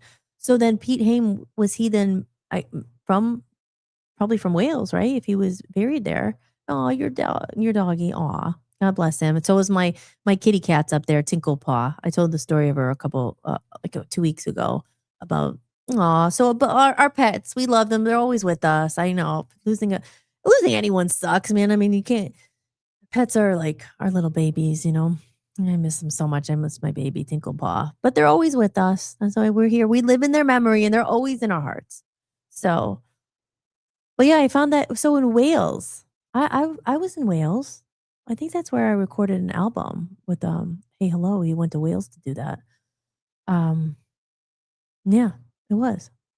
But yeah, back to that. It's just like I always say, going back to the recreation movement, and like I said, we when you think about it, you're just like, oh my gosh. And I understand why everyone, Shannon, I understand. I know the way you feel. I know the way you feel. Like it's just like, what, like what's happened to humanity? I mean, it's always been like this. I mean, I don't know. We've been, however old you are. I mean, it just seems like you always hear these things, but I'm just like, and I use it as an example too, even after like, we sound like old, but I'm like, even after the COVID hit in freaking 2020 with even at Home Depot and like customer service since then, it's just like people just don't care. It's just almost like, you're lucky if we come to your house. I mean, it used to be, I don't know, like when I was younger, I mean, it's not like I did the business, but I just remember, there was competition. Like people went out of their way to like make sure you were like satisfied, make sure you come back for small business, like want you to be a repeat customer. Now it's just like, you're lucky if they'll even help you. I mean,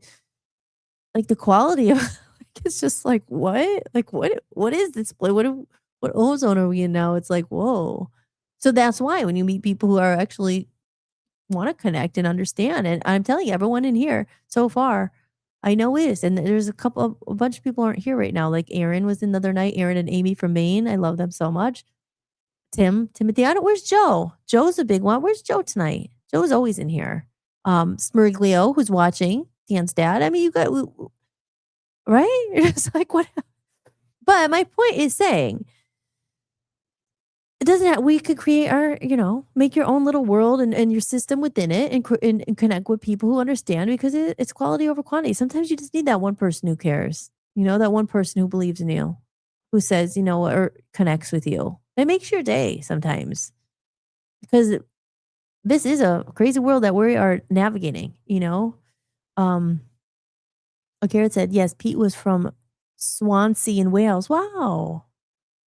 So yeah, like I said, I just use that example, and I'm sure there's a lot of other ones I haven't talked about, but just that example alone, I don't, I literally, if I think and talk about tomorrow, we want to be positive here, like, but it makes me cry. That story, it's horrible, because those songs and so many artists. I say Michael Jackson, I think was another one too. It brought such a gift to the world. And I mean, him was different. I mean, he was fighting with his record label and all that, and he wouldn't die broke or anything. But the fact, who knows what really happened to him? And there's many others. And Amy Winehouse, I mean, it's a big one too. Like they self-destruct because they're like just have to be someone's image, and they forget who you are. And I talk about it a lot, but it should be a law. There should be like a law against that stuff, like protecting artists. And like I said, you can't just be one because you decided to go on TikTok and be one. Like, I'm sorry. Like, I just don't think that. And that's why it's just like, ugh.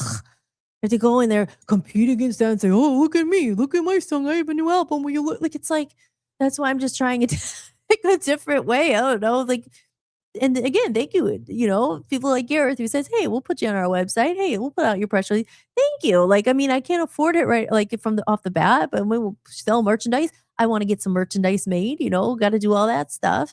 But it's just like gone are the days, like I said, of people just doing it because they like your music or they want to help. It's just like, what are you going to pay me? What are you going to pay me? What are you? Because music now a commodity, and it's not. And we're going to make sure it's not. And that's why I said I started Voice of Freedom Records. I'm putting myself on it as number one. It's not just for me. I don't, it's to give other people like me a home and say, you know what, let's work together because I need help. You know, I started and put the idea and didn't even really do anything with it yet. Except make the videos and well, I did do stuff with it. I made the website. It's on Roku. There's a lot. So much I've done. But my point is, it's about people really coming together because for the right reasons. You're not saying like, well, how much are you going to pay me? Or can I come in? What are you going to do for me? Like, it's like saying, well, can we help each other? Because two people helping each other with the same thing is easier, or someone saying like, why don't we just, like I said, come together and have a bunch of people instead of everyone going in their own lane, freaking getting nowhere. Oh, look at my fault. Look at whatever. Like, come together and say, hey, check me out. Make sure you check out Chris too. Make sure you check out this and let's help each other. You say because there's just so much on freaking Instagram and TikTok and everyone. It's just like, you can't help everyone. It's just like, pick some people who really mean something to you. And that's why I was like searching. And that's why I picked that one guy who I really liked his music. I loved it. It reminded me of like this Jackson Brown or something of the 70s. So maybe he'll come on as a guest. He's doing a podcast. I mean, he hearted my thing. I mean, that's the thing. Like and again, you can't take it personally. Like, who didn't respond to me? But that's the thing. They don't. So maybe it's gone, it's just like, okay. And there was another thing too. I went on a bunch of people's artists and liked some of their stuff because I did. And I actually took the time, which I don't always do at all. I don't do actually that much and listen to them and took time on each of them. And like, listen to their song.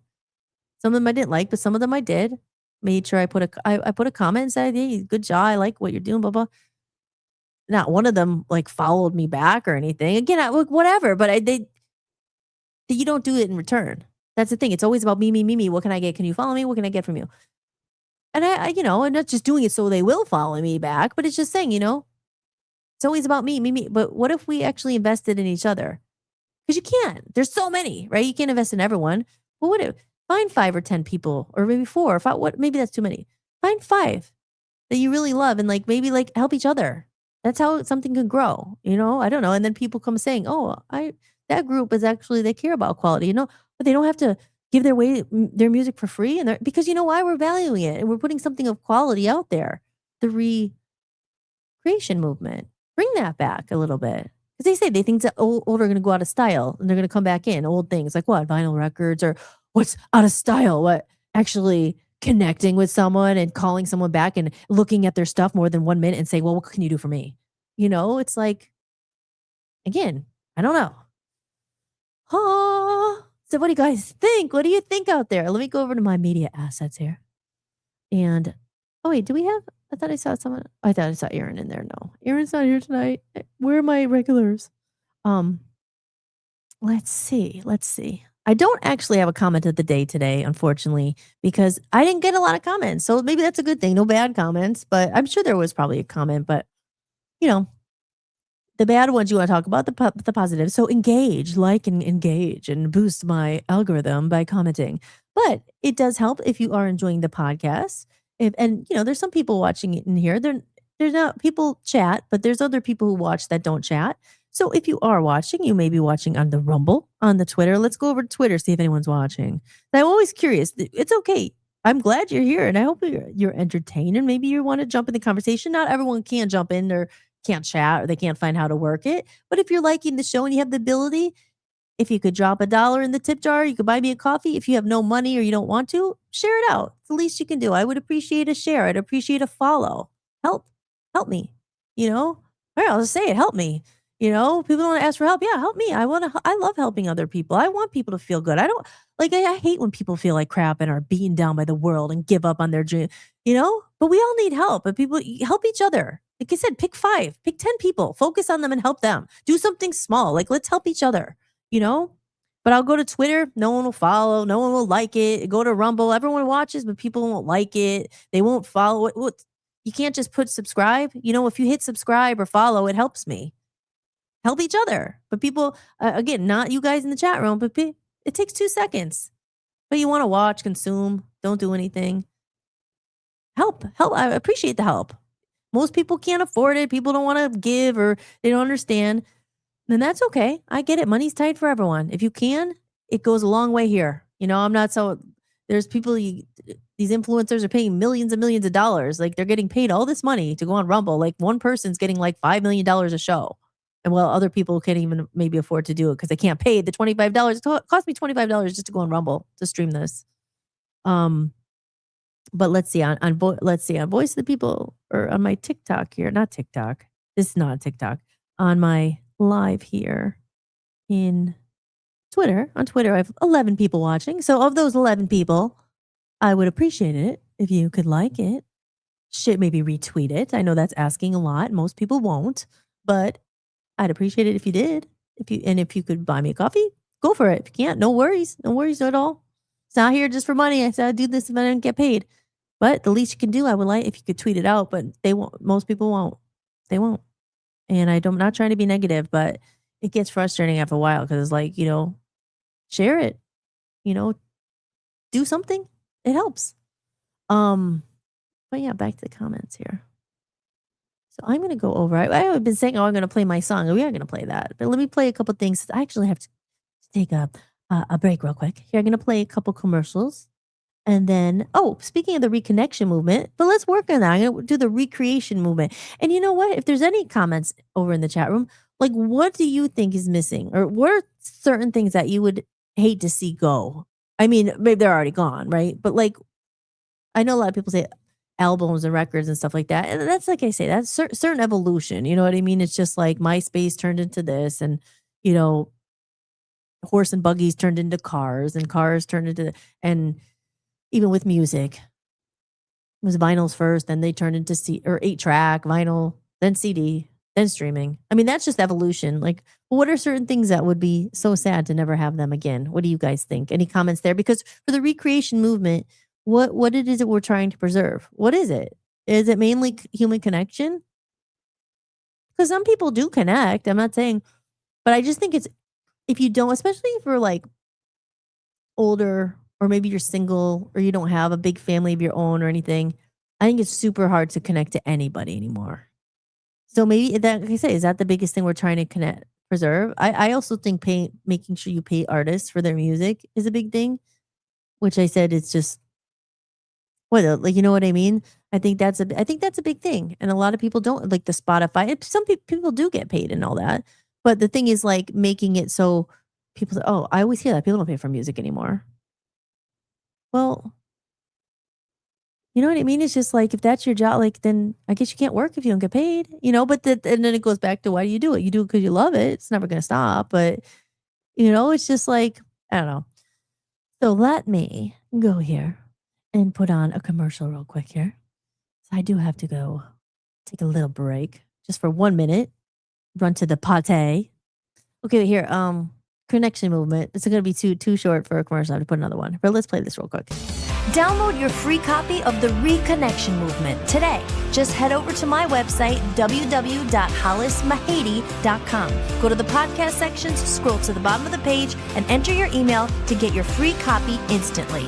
Now more than ever, it's important that we reconnect and support real human creators and real people.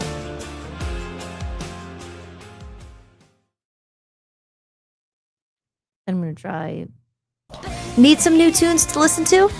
Why not try the Hollis-Mahady Music Collection?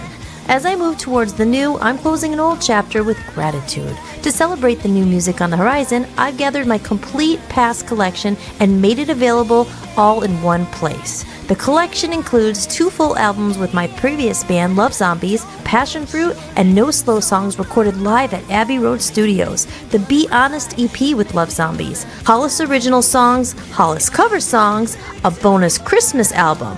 And this collection represents the journey that brought me here today and the doorway into what's next. To purchase the music collection, head over to hollismahady.com and go to the store. All funds raised go directly towards promoting and advertising my new album on my own label, Voice of Freedom Records. Thanks so much for supporting independent music.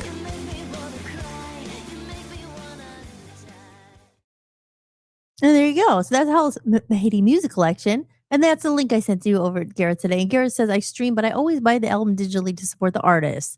See, that's so nice, Like, and Garrett, like that, it goes a long way for people. Like sometimes whatever the album is, $10, $5, like people think, oh, what are we rich? It's like that could go in that pays a subscription for something of ours with $10 a month that we're trying to use to get our album out there. But and there are other people like Gareth out there, but they're few and far between because I think people just think, oh, I owed this. I deserve it's a consumption. What is it?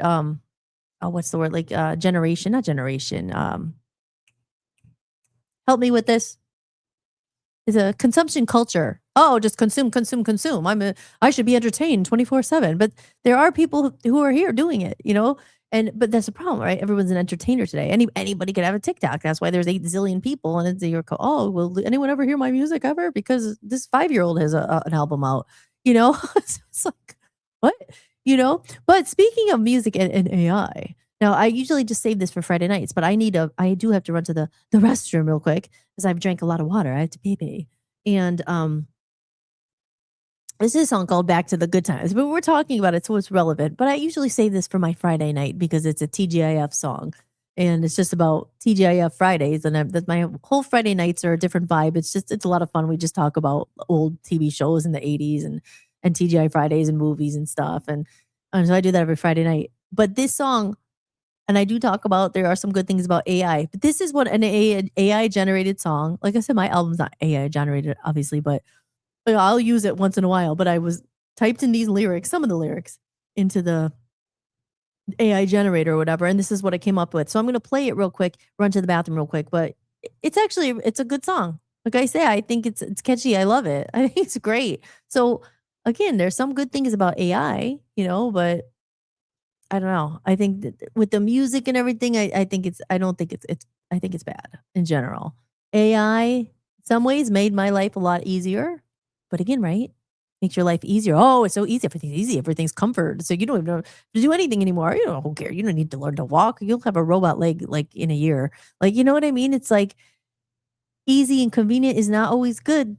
It's like, oh, don't think for yourself. Don't worry about it. AI's got you. Dude, you're smart. This robot's way smarter than you.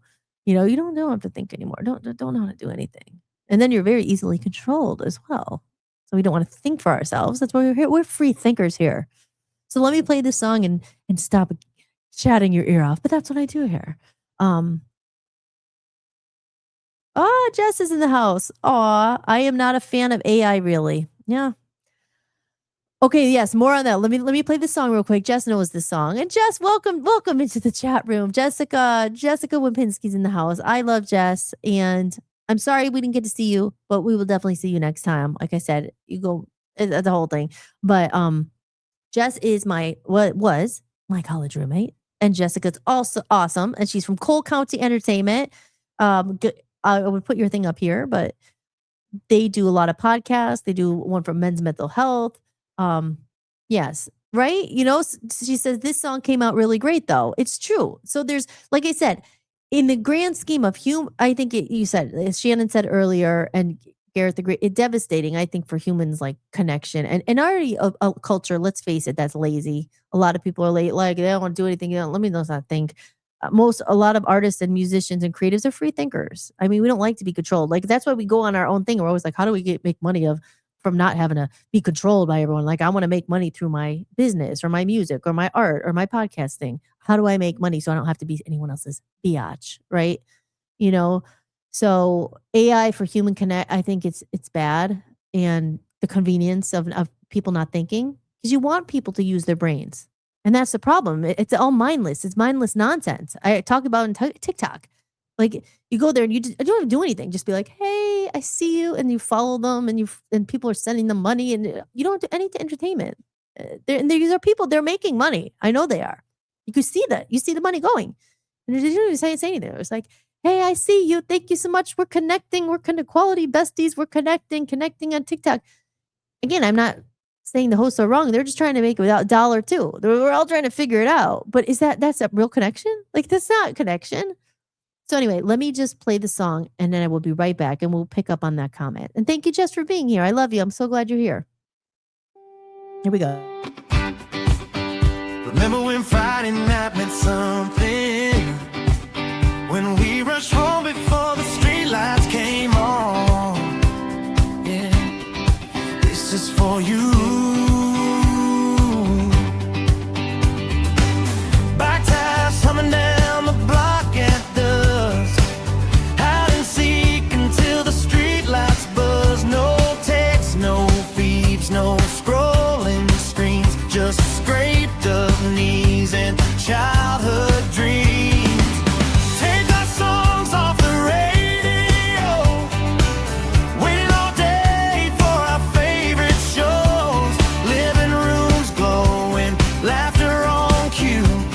Friday nights felt brand new before the phones took over everything. We lived out loud, we felt the scene. Take me back to the good times go, when the world slowed down and the TVs glowed. From Super Mario Bros. To Friday night shows, we were living, laughing, and love. If you remember, this is your song. Where you came from still lives on. So pull up a chair, you belong right here. Voice of the people, you said Friday nights are here.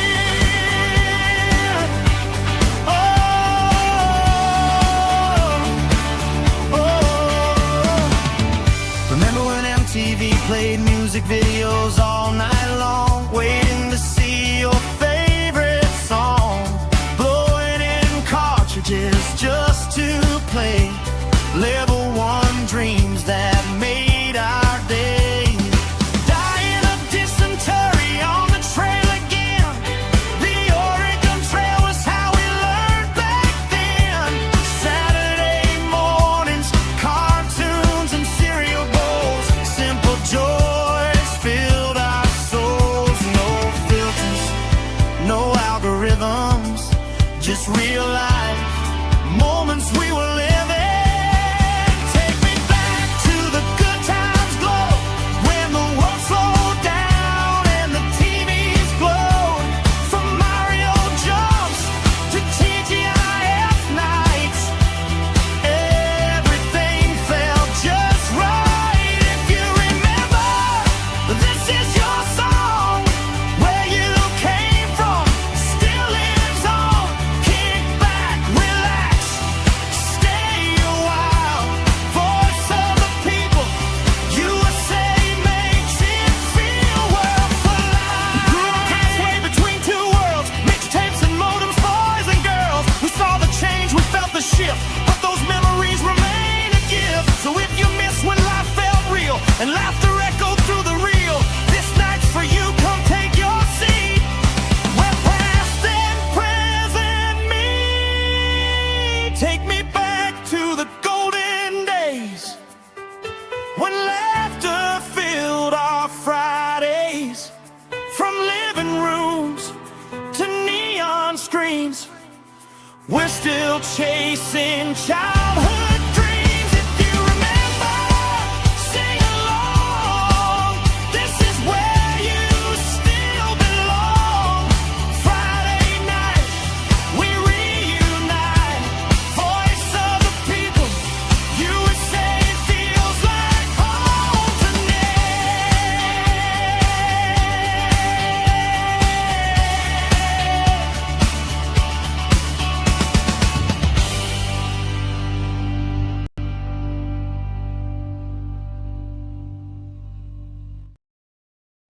There we are, and we're back, and you are watching Holistics. I am your host, Hollis Mahady. And again, this is Holistics. I'm here every weeknight at 7 p.m. Eastern Time. I was gone last week. I had played the replays. I was still technically here, but it was a repeat. But we are live right now, which is my favorite part because we get comments in the chat room and I have my friends in here talking, and it's really nice. But especially, I love that bridge in there when it's like, we grew up in between, halfway between in two worlds. We grew up between, that part in the bridge there. We just played it. But it's so true, right? We really were. And I think that's why it affects the people like us the most. Again, this isn't, obviously, it's open to anyone who stumbles across it. It's not age discrimination, not at all. But I think it's the people like us who do remember. And I think it's a very tough transition, actually. And then there's people like who are way old, like my mom, who will not even touch technology. And like I say, sometimes it gets frustrating because I'm like, man, I wish you did because I could send you pictures. You can look at my website, like all this stuff, but she won't. And can you really get mad at her? No, I'm not mad at her. I understand. And there's people who are scared of technology. And then there are people who actually don't have to. I mean, if you're at this age, you're retired, you have money and you have enough that you don't have to engage in all this, then don't. I don't blame you. You know what I mean? But then there's people like us who you have to. You have to be engaged in it. You can't get away with not having a phone. You can't get away with not, everything's online. Even when I went home this past weekend, I felt my poor mom, she's trying to get like a tax form to help her husband get his tax form. And the only way they could do it was online. And she's like terrified. She doesn't know how to do it. And it was a good thing I was there to help her and I was able to help her print it out, but it was not easy. Like the number wasn't going right. And, so older people have a problem with it. It's not an easy transition. And like I said, people our age, we have no choice. Like you can't fly with, oh no, I don't care about, I can't. We're trying to make a bit. It's like you have so many jobs are online and brings me back to TikTok and all that stuff. But back to the way that this was about, like the title of the show and stuff. What are we really here for? And also, I was saying earlier, it's like we are going to manifest. I said, hey, manifest our goals here. And my goal is to get a sponsorship for this show or get some advertising or figure out how it's so frustrating, right? Jess says, oh my God, my mom won't either. Laugh out loud. Well, we're probably around the same age. I mean, tell me about how old is your mom? My mom is 76 and my aunt is older than my mom, but my aunt is better at it. She will. Then there's some people who will, like, I think there's something in them. Like when my dad was alive, he tried, he had an iPad and stuff and he was trying because we live far away and we were able to see, he was amazed by it. He's like, oh my God, Holly, you're there in the thing. I could see you. And it was like a video call, was Skype or whatever back then. Now they still have Skype, or Zoom or whatever. So I think that's the thing. Some people are afraid of change and I understand, but that's the problem. Like you're going to get left behind. You know what I mean? It's just, there's no choice for us Zennials or us 40-year-olds or whatever. I just went through the same thing with my parents on Sunday, the tax form. Really? Right? And they need to get it online. There's no other way. And of course the thing was, and then you try to call the place. They're not open. No, we can't get a human. You have to wait 2 hours to talk to anybody. And so it's a good thing we're there to help them with it. I know. It's just, it's a lot. But so I was saying, what was I saying? Oh, the TikTok. Yes, that's my goal here. I want to figure out how to monetize it. And I guess the best thing I can say, everyone in the chat room, if you're able to, and you see it, like if you ever see it, share it or tweet it out or message it to someone. Or if you're one of the 15 eyeballs watching it, like it. Do me a favor right now. If you see a like or turn on my bell or whatever that lets you know when I'm live. Like, if you like it and enjoy it, I'm not going to tell you what to do. But if you're here, if you can, buy me a coffee or whatever, that helps. But not everyone is in that financial position. Again, I would do this for free because I do love being here. It's not that. But so if you can't do that, if you can, I appreciate it. Buy me a coffee. But if you can't, share it out or tweet it or let someone else know who maybe is like saying, I hate AI. I don't know either. Hey, there's a podcast. There's a lot of good people in here talking and chatting. Come in and join because that's the only way I'm gonna be able to do that because they all want the numbers and all that stuff. And some of the Rumble shows, I had one, I couldn't believe it. One episode, there was 70,000 views on it. And again, oh, your views, your numbers. I don't personally care. Of course, you want more people to see it and discover you and all that stuff. But it's the only way you get any. Oh, what are your social media followers? What are your numbers? So if you're not following me or whatever, please follow. I don't know. On Instagram, I've had the same followers for like no one will follow me. I just like whatever. I mean, like I said, it's just, but unfortunately, it's a superficial world. And that's what TikTok is. You have to go in there and they see, oh, you have 5,000 followers. Oh, you have 10,000. They have 200,000 followers. They must know the answer. Let me pay them. So let's get my followers up here. I spread the love, guys. Like I make a lot of money. I help people. I want to help people. I want to make a lot of money so I can actually help other people and achieve their goals. And they'll be like, oh, buy my course. Oh. But I mean, that's one thing about TikTok. I mean, people do make a living on there. I mean, I see this and I'm just like, so it's a social experiment. I am going to be doing TikTok lives soon again. I did them once. Like I said, I have another account I'm growing. Jessica knows a little bit about that account. But I am growing that other account and I'm going to play the game and see how it works because I don't care. I need the money to promote my album and to stay online. And unfortunately, my little tip cup in here doesn't work, but there is very easy for people to send. And they're always sending money to these creators and they're selling things on the TikTok shop and there's this affiliate links and there's all these things where you're selling products. And I do think people are making money. So I am going to be social experimenting. So I don't know if I'm going to be going on tonight, but that's my goal for next week after I get off this, to go to TikTok and do live on there and see if I could build it up and see and try to do this TikTok shop and sell stuff and affiliate links and all that stuff. And we got someone in the chat room. Hello, Christian's here. And he says, HLO. I think that means hello. Hello, Christian. Thank you for popping in and saying hello. My name's Hollis, and this is Hollis-tics that you're watching. I'm here every weeknight at 7 p.m. Eastern time. And we're just talking about life stuff. It's not sugarcoating. It's not fake. This is the moment to get out of the matrix and say, if you're working all day and you just want to come and connect and, think about all the possibilities of life when you're not brought down by the matrix and, oh my God, the bills. It's like, I'm here to remind you, I think anything is possible. And I said, I'm definitely a case of someone who's never given up and keep going. And I always strongly believe in following your dreams. If you want to start a business and you think there's no way, there's a way. There's always a way. Is it easy? People think, oh, it's so easy. No, I think anything worth doing is not always easy. Oh, and that reminds me, I do have them queued up here. I found a bunch of videos today, not a bunch, but like they're short. But once you start talking about all this stuff, like even last night, I was like, new beginnings manifested and all that stuff. You start seeing all the videos. So let me play a couple of these videos that I thought made sense to me and I love, and they popped up and I was like, oh, maybe I'll play them on the show. So I don't even remember what they were because there was a few of them. So we'll see what's there. Let me see. I'm going to add this to the stage. Okay. Now I got to go back to my Instagram here and I got to push sound. Okay. So here, let's see. There's a few that I really liked.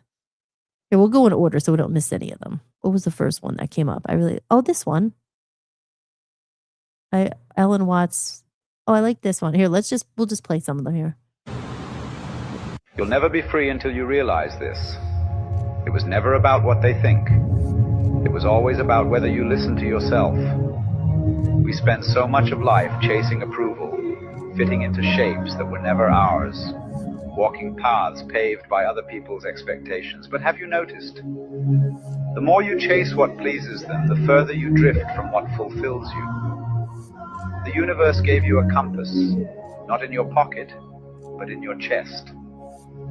Your intuition is the echo of the cosmos whispering through you. And yet, how often do we trust our fear more than we trust that quiet knowing? Yeah. Do not fear walking alone. Do not fear growing alone.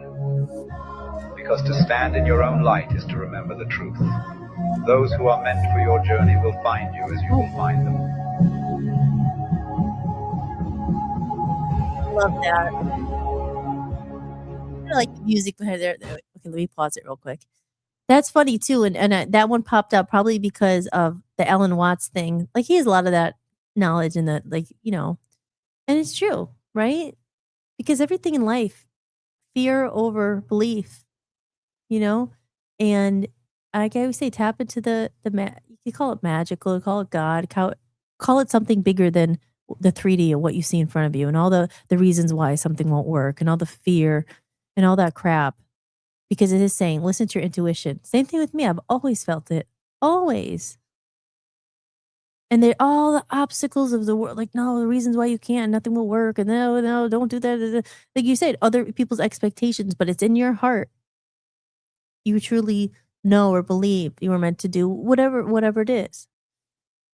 So and that came up because we were gonna go see a planetarium show in Cleveland, and it's Alan Watts Experience, and it's we were supposed to go last week when that's the thing we had the tickets for, but I think we're gonna still be able to go. I think it's still going on.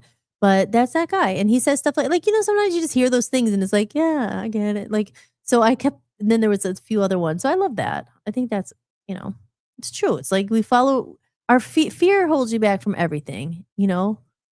Fear is I say live in your light, believe in God, believe in truth, believe there's always a way, even though it might not seem like it. I started this talking about money. Money's always there. Money's always there to hold you back. And everyone's always chasing because you need money as a resource to do certain things you want to do, and money makes it easier and blah, blah, blah. But I always say that, like destiny and somehow you will get there. If you keep believing and you keep and not just sitting on a couch and believing, but doing things to aid in it. You co-create, as I said, co-create with God, co-create with the universe, co-create with your soul. Listen to your intuition. Your intuition is strong, but it's blocked out a lot of times by people who don't believe or like this is what you have to do. And that's why I like that video so much, because it's like we don't trust ourselves. We have amnesia, right? We are powerful. We do know our purpose. And it's not just a thing like, a singing it's like your purpose is here. I've always said, I think it's to learn, to grow, to evolve, to be better than you were, and to have a human experience. And what is that? Everyone's different. What does that mean for you? What is your human experience? Do we really have part of it? Like, do we have control of it? I don't think we totally do, free will and all that. I think some things always happen. Or like I say, like there's different paths to get to. We're always going to get to that place that you're destined to be or that you want to go. There's a place right there, but there's like 10 roads to get there. You're going to take, which road are you going to get? Will you always end up there? I don't know. These are the questions of life. Hollis-tics. Please feel free to drop a comment in the chat. Are you feeling what I'm feeling? Do you know what I'm talking about? Here, let's watch another one. I like that one. So let's see what else we got here. Okay, let's go to this one. You are inside a video game, but everyone's playing a different level. Some people are still trapped in the tutorial, repeating the same fears and patterns. Others have already discovered the hidden paths, the secret shortcuts, and a few have unlocked something close to God mode. But most don't even realize they're holding the controller. And here's where it gets strange. The game doesn't change when you move forward. You change, and the game rearranges itself around you. Psychology calls this cognitive mapping. Spirituality calls it awakening. But in reality, it's just you shifting from reaction to awareness. Because the tutorial isn't a place. It's the mindset where the ego loops the same script. Protect yourself. Repeat the past. Avoid the unknown. It feels safe, but it keeps you small.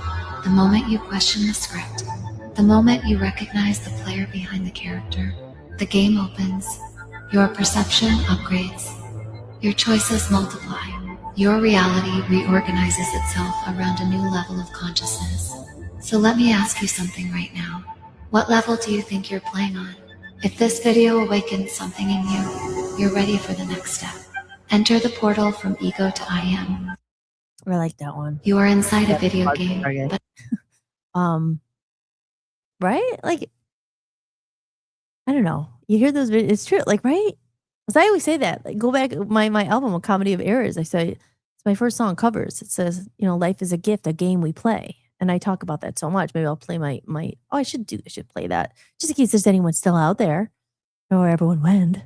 I'm alone. Am I alone here? No, but when you look at it like that, and again, not everyone can, everyone does, and say, oh, we're bad at playing the game. I say life is a gift. Like, if you're still alive, you're in the game. Is it a game? Some people take life so seriously, and I'm just like, well, we're all gonna die. Sorry. I mean, right? It's just like, Are we meant here just to have fun? Because it's not fun a lot of times, but can it be? Is it just how we, like they said, the moment you start to question the script and kind of look at it and observe life as more of like, is this happening to you? Is it happening? Is really all these things happening to you, or is it happening around you? Are you, like you say, you're looking at it as a game, like Mario?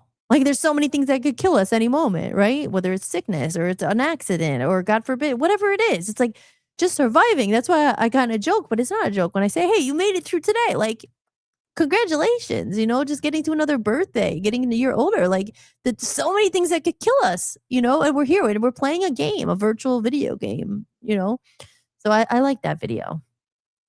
But yeah, that's why I said my whole album's about that, a comedy of errors. It's like, do you give up or you just start to play the game better? Is it really a game? Can you really manipulate? Is this stuff true? Again, I'm just asking if anyone has any comments out there and they believe this is true. Do they think like this? Not everyone does. A lot of people think like this. What level are you at? I don't. Watch it. We'll watch it. You have to watch it again. Let's see what other video we have there. I like that one a lot. Let's see. Oh, here's a Michael Jackson one. Oh, I like this one. Hold on. That have dreams and goals of being a star like you.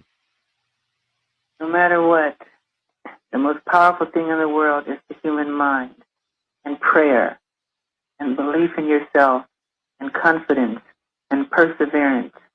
No matter how many times you do it again until it's right. And always believe in yourself, and no matter who's around you that's being negative or thrusting negative energy at you, totally block it off. Because whatever you believe, you become. Yes, and after all of that, the most important,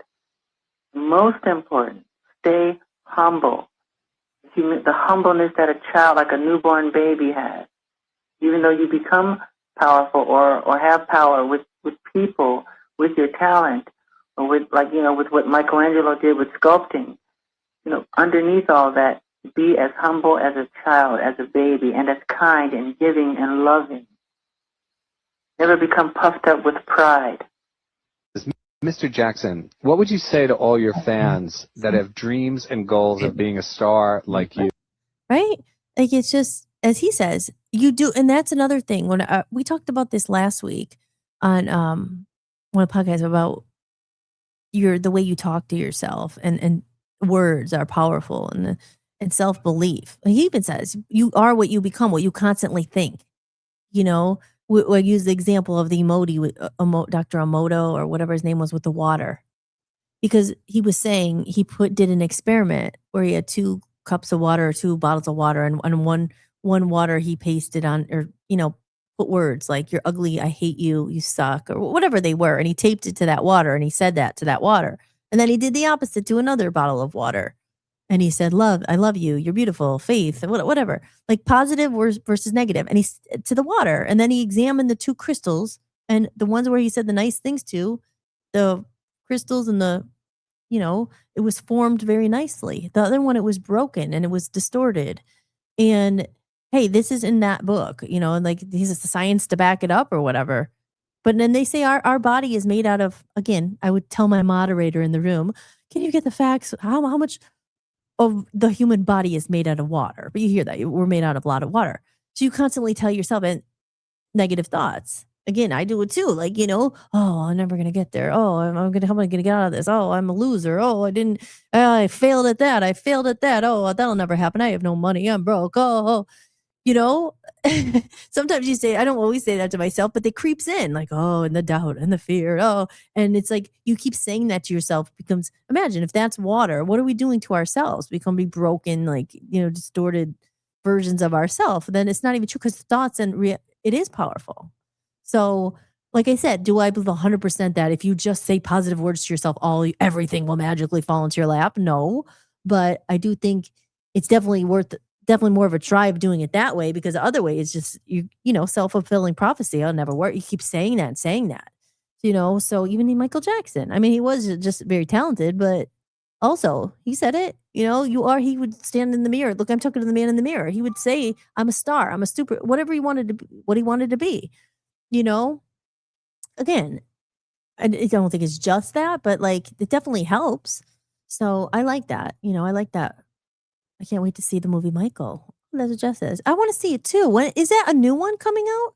And who is playing Michael Jackson? Do you have any idea? I'd like to see that. Like I said, it wasn't really till recently these keep popping up on my thing and just listen to them. I don't know the whole story behind it. And who knows what they said. They always said things that he was a kid molester and all. I don't think so. I think he went out against the system. And what's the worst thing you could call someone? To make the world turn on you. The media is nasty. I mean, it's all fake politics. They ruin people. Look at the guy. He made music. The guy was the closest thing to the source, to God. And the kids and child, like he's saying, like be like a child, be humble. I don't know. I don't know enough about it, but I don't believe it. And just look into the wisdom. They take people like that. I used the example earlier, the Badfinger thing. It's like really beautiful souls who are just trying to do something good, the earth song, the world, and they exploit them and then they turn on them and it's all about money. It's all that crap. So let's go back to my Instagram videos. So I really like that one. What else do I have here? Oh, I like this one. Here we go. Hold on.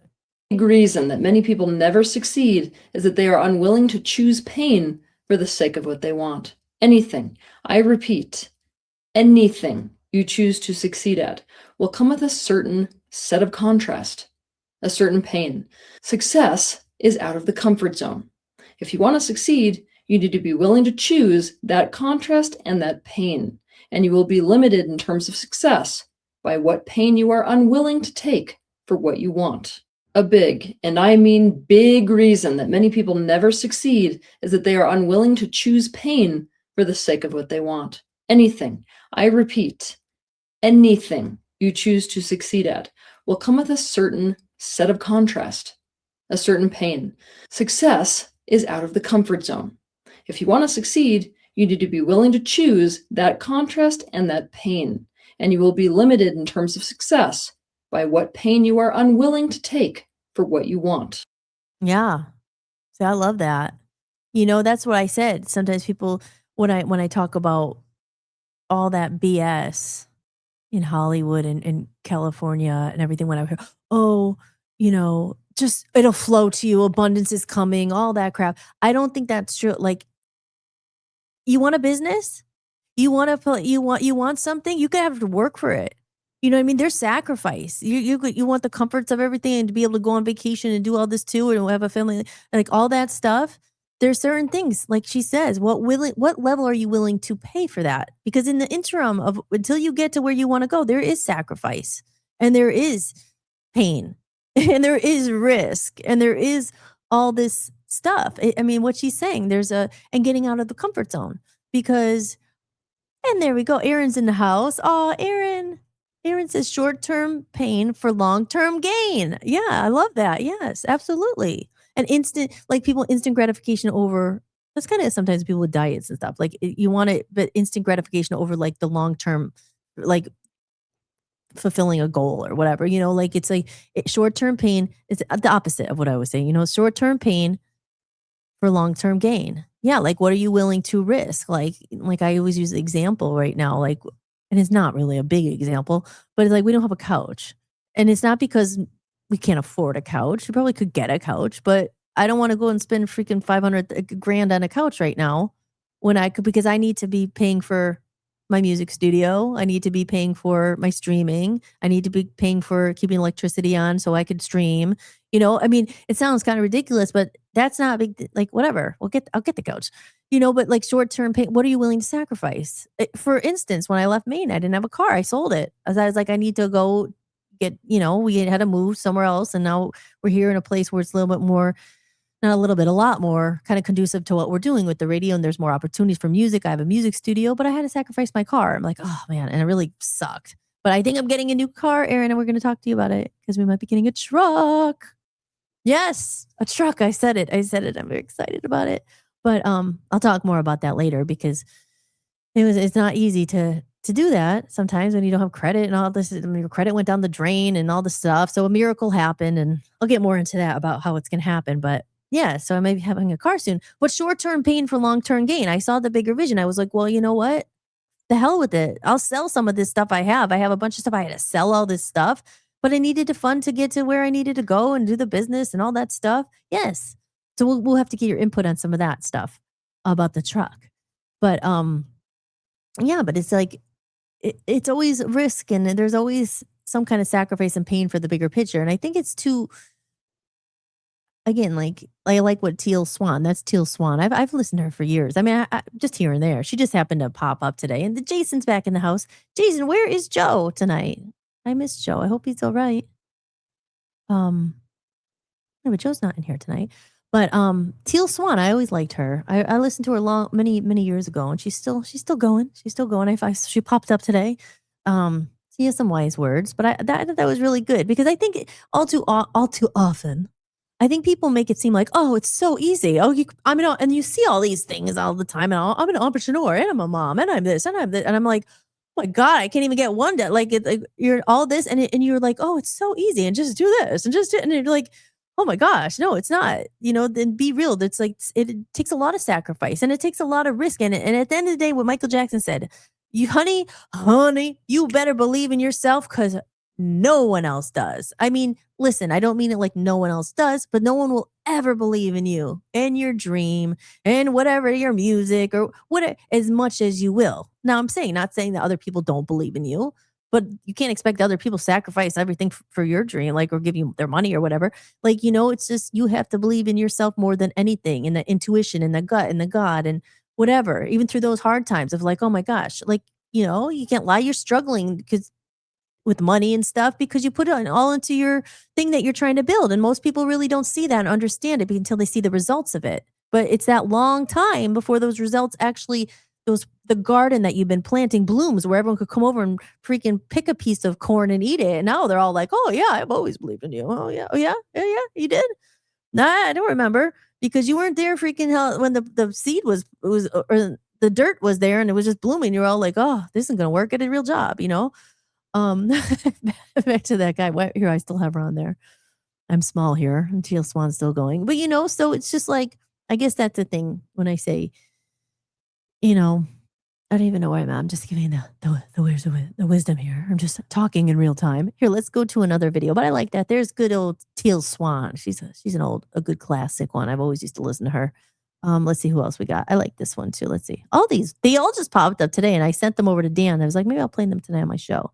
I forget what they are. Let's see what this one is. That this human experience is temporary. You arrive with nothing. You spend your whole life chasing everything, and you still leave with nothing. The money, the cars, the house, the things you stressed over, the promotions you sacrificed your health for. No. None of it comes with you. So what was the point? We exhaust ourselves collecting things that don't follow us out the door. We trade our peace for possessions, our time for status, our relationships for careers, and in the end, we can't take any of it. Make sure your soul gains more than your hands. Make sure you lived, not just accumulated. Make sure you loved deeply, not just earned endlessly. Make sure when it's over, you're full, not just successful. The things you can't measure are the things that actually matter. Connection, growth, peace, purpose. Your hands will empty when you leave. Make sure your soul doesn't. Please remember that this human experience is temporary. Stage. I love that. And I'm pretty sure that's Alan Watts again. That's the guy. Hopefully we're going to see him at the planetarium here in Cleveland, and it's the whole thing, and maybe he's saying, I don't know what it is. Maybe he's saying they have recordings of him, and I don't think he's alive anymore.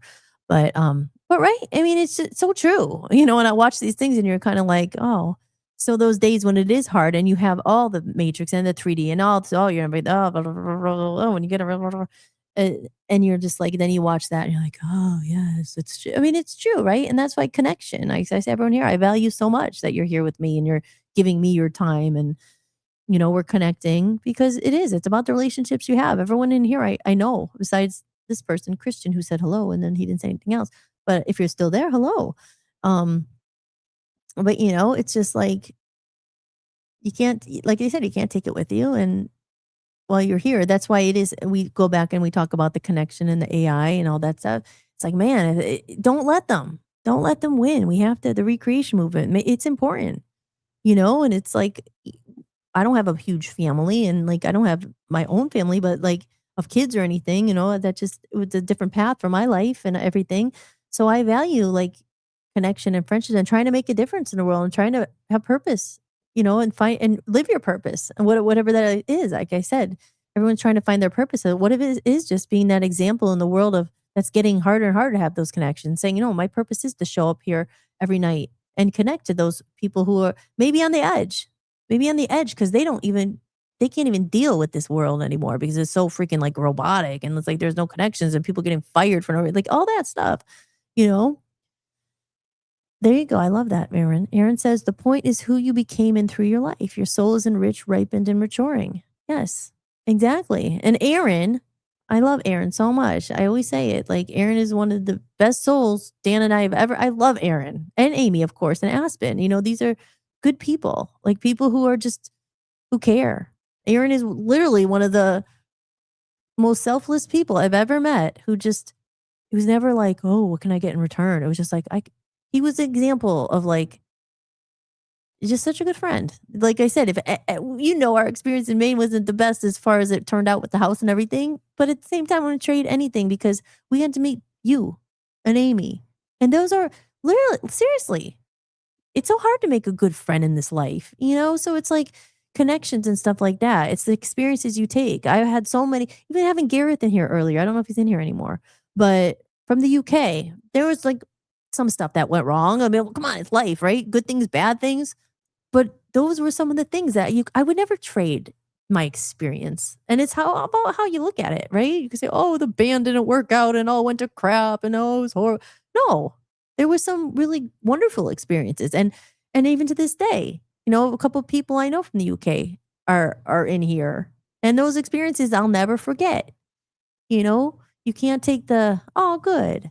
You can't, and Gareth is still here. And Gareth, Aaron is one of our best friends from Maine when I lived there. And he's an awesome person. You guys are all awesome in here. And Joe is here. Yay. I was wondering where Joe was.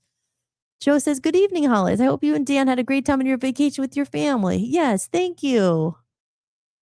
Then Aaron says, vote for Dan, right in Maine Senate, right? Yeah.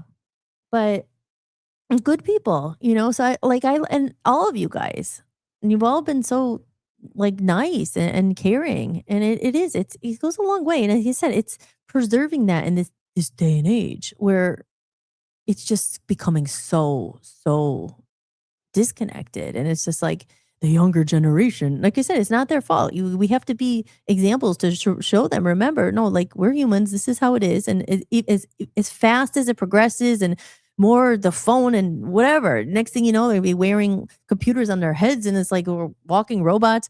No, we can't stop certain things. Obviously, we talk about it all the time with AI and technology. You can't. You have to, if you have to use it in this world. And not everyone has the luxury to say, oh, no, I don't want to use it. Certain people who are really older and they have they're okay with how they're set. They don't have to do it. And you're lucky. You are lucky, actually. Or the Kiefer Sutherlands of the world, or the people who are super rich and are like, oh, no, I don't want to be involved. Well, you have that financial freedom. Like, good for you. Like I envy, and you want to envy them, but they're in a better position where they have a choice. Most of us don't, and you kind of have to. You have to. So we're just navigating, and that's what holistic is about, right? Real humans only. Here we're valuing connection and making those friendships. And like I said, living my purpose and stuff. Like what really was like, I hate. And James, I don't think James Timmons is here anymore. He asked me what one of my biggest pet peeves was. And I don't know if this would be a pet peeve, but I hate when people are down and depressed, especially when I see people who are full of talent and it just got beaten the crap out of them from life. Because life is mean and it's cruel and it's like awful sometimes. But I hate when people are beaten down and or think that they're in a situation that they can never get out of it, or if they're you know what I mean? They're so depressed. I hate to see that because that's life. That's the matrix. That's all of this crap is winning. because God put us here to have a good experience, not just to suffer, not like just to, it's not our fault either. It's just like, oh, you're told your value is only of what job you have, or here, let me put myself big up there again. And I'll play the rest of the videos in a minute. Let me remove that. There I am. But we're told, right? Even like a man losing their job, or a woman too, and not just, but a lot of guys have worth just in their job. It's oh my God, being unemployed. Oh my God, you're like, what value do you have? What do and that's not true. But like people feel that their only value is money. And I've met people who are rich and there's some of there's no soul, but they get away in this world. Oh my God, well, their value is their money. And it's like, I mean, this is the world, right? This is the world we live in. And that's why I say I hate when people feel depressed and down and by circumstances, because it was designed to do this, and it's like, I'm just trying to find my media. Oh, wait, here, hold on. My background. There's my background. There, my back. Wait, hold on. I had a nice little cloud here today because I was changing it up a bit because we were talking like spiritual stuff. There we are. I'm in the clouds, But I don't know. I hate it. My pet peeve is when I want to help people. Like I want people to succeed. I want them to follow their passion. I want them to follow their dreams, to do that thing that they stop doing, whatever it is, even like Aaron and the thing. I'm so proud of him when when he told me, he's like, he talked at church and and you played your song, and I'm like, do it. You're meant to do that. And I hate when people don't think when they, not just Aaron, I'm not talking about Aaron, but like, I was so proud of you, like, cause you're so good. He's a wonderful musician. He's a great speaker. And like, I love when people do what it's in their heart. And that's why I said I fight so hard to keep going and to say, you know what? No, I'm not going to stop. It's like, this is what God's put in my soul and my heart. And it's like, I don't give a crap if it's, the money's not there and it's not right now, because it's not about that, but it's whatever coming, whatever it takes to keep going and to do the soul thing. That's why I always say, I think people who follow their soul and are brave, because there's a lot of things that could go wrong. Like I know a typical example of it. Like, oh my gosh, you made this financial decision that's cost this, and now I can't follow the dream because I can't record a car and I need to move my equipment. I can't do gigs because, well, you could make all these excuses, but you find a way eventually, So yeah, that's my pet peeve. Pet peeve is when people don't follow their dreams. That's why I'm here to remind you. And I say it, I joke, but it's not funny. Just, sometimes people just need like a bit of encouragement and saying, you did good. You got through today, and I want to be fake here. I hate fake people. Like, oh, everything's just great. Yes, I hope that it is great for you. And sometimes it is great, and you don't want to be around people who are like, oh my God. But sometimes people like just play the victim all the time and they never want to change anything. But, there's people who are trying, and sometimes they just need someone to say, hey, you can do it. You could do it. You could do it, And that's why I'm here to remind you. And you're watching in real time as I'm emerging back from the cocoon of all the shit I went through with my music and everything. Oh, so maybe I should play Amnesia. Should I play one of my songs? I've never played this for anybody. Let me go back over here. I'll play it. This is what I was saying. The beginning of the show, what I was talking about. Remember who you are. It says it in here. Remember who you are. You're not just a number. You're not just you're not just an unemployed person who lost his job. You're not just, you're like, we are literally powerful people, made God made in the image of God. We are like, we're all, everybody is special. Everybody's powerful. You just don't remember who you are. Remember you're powerful, and follow these teal swans, or maybe it was the other one, Alan Watts. Follow that intuition. Don't let the fear, but easier said than done, right? Because it's always fear. Oh, you're gonna have enough of this. You're gonna, everyone's always avoiding like discomfort, right? Get out of the comfort zone. Avoid discomfort at all costs. Sometimes it's good to be uncomfortable. Then you're gonna grow. Because if I right now had a couch and had everything I wanted, as far as material things or whatever, like you're growing yourself. Why aren't I there? Well, maybe I have to do this. Like it's about growing, as you said, maturing your soul, your evolution of your soul. There's reasons why, if you look for it. It's not always good to always be comfortable, because then you don't meet your potential always. So if you're struggling, don't think it's because, you're bad or like sometimes and circumstances and the way life works out and God and everything, they will test you. Especially like someone like I guess me, I don't want to just talk about myself, but is it testing you to say, wait, no, you're gonna figure it out, and I'm not gonna make it easy because if it all just thrown to you, would you have gone to that next level? Would you have figured out how to do that? Would you have figured out how to whatever monetize TikTok? I mean, that's a stupid example, but you know what I mean? Like, would you have and said, wait, no, I am capable? Because sometimes I'm like, oh man, I don't know how to do it. I don't know, figure out can I do it? You have to figure out a way. You have to. And so it's pushing you outside your comfort zone. And sometimes, I'll just go back to, and then just go back to the north. I could just go back tomorrow and get a waitressing job. I can. I would, if it thing got really desperate, I guess I would. But I've been there, I've done that. So okay, so I should take all the music and my album that I have and the teach and my thing that just because it's not making money right this second, all that I built and just say, you know what? Let me play it safe. I better go no, we're so close to it all paying up. But these are the moments that test you and challenge you. How do you make it work? I'm going to sell some of my old stuff. I don't care, whatever it takes to pay for the next thing that's going to get you to that next level of where, and that's just like in the physical thing, but it's just the evolution of the soul. And like you said, sometimes God doesn't want you always to be comfortable.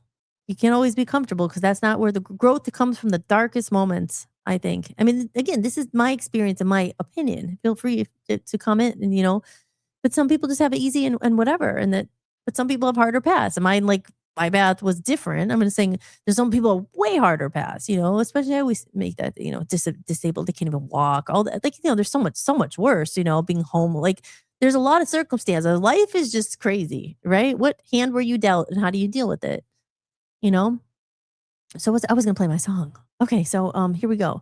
Amnesia. Here's the world debut of my song, Amnesia. I'm just going to play it.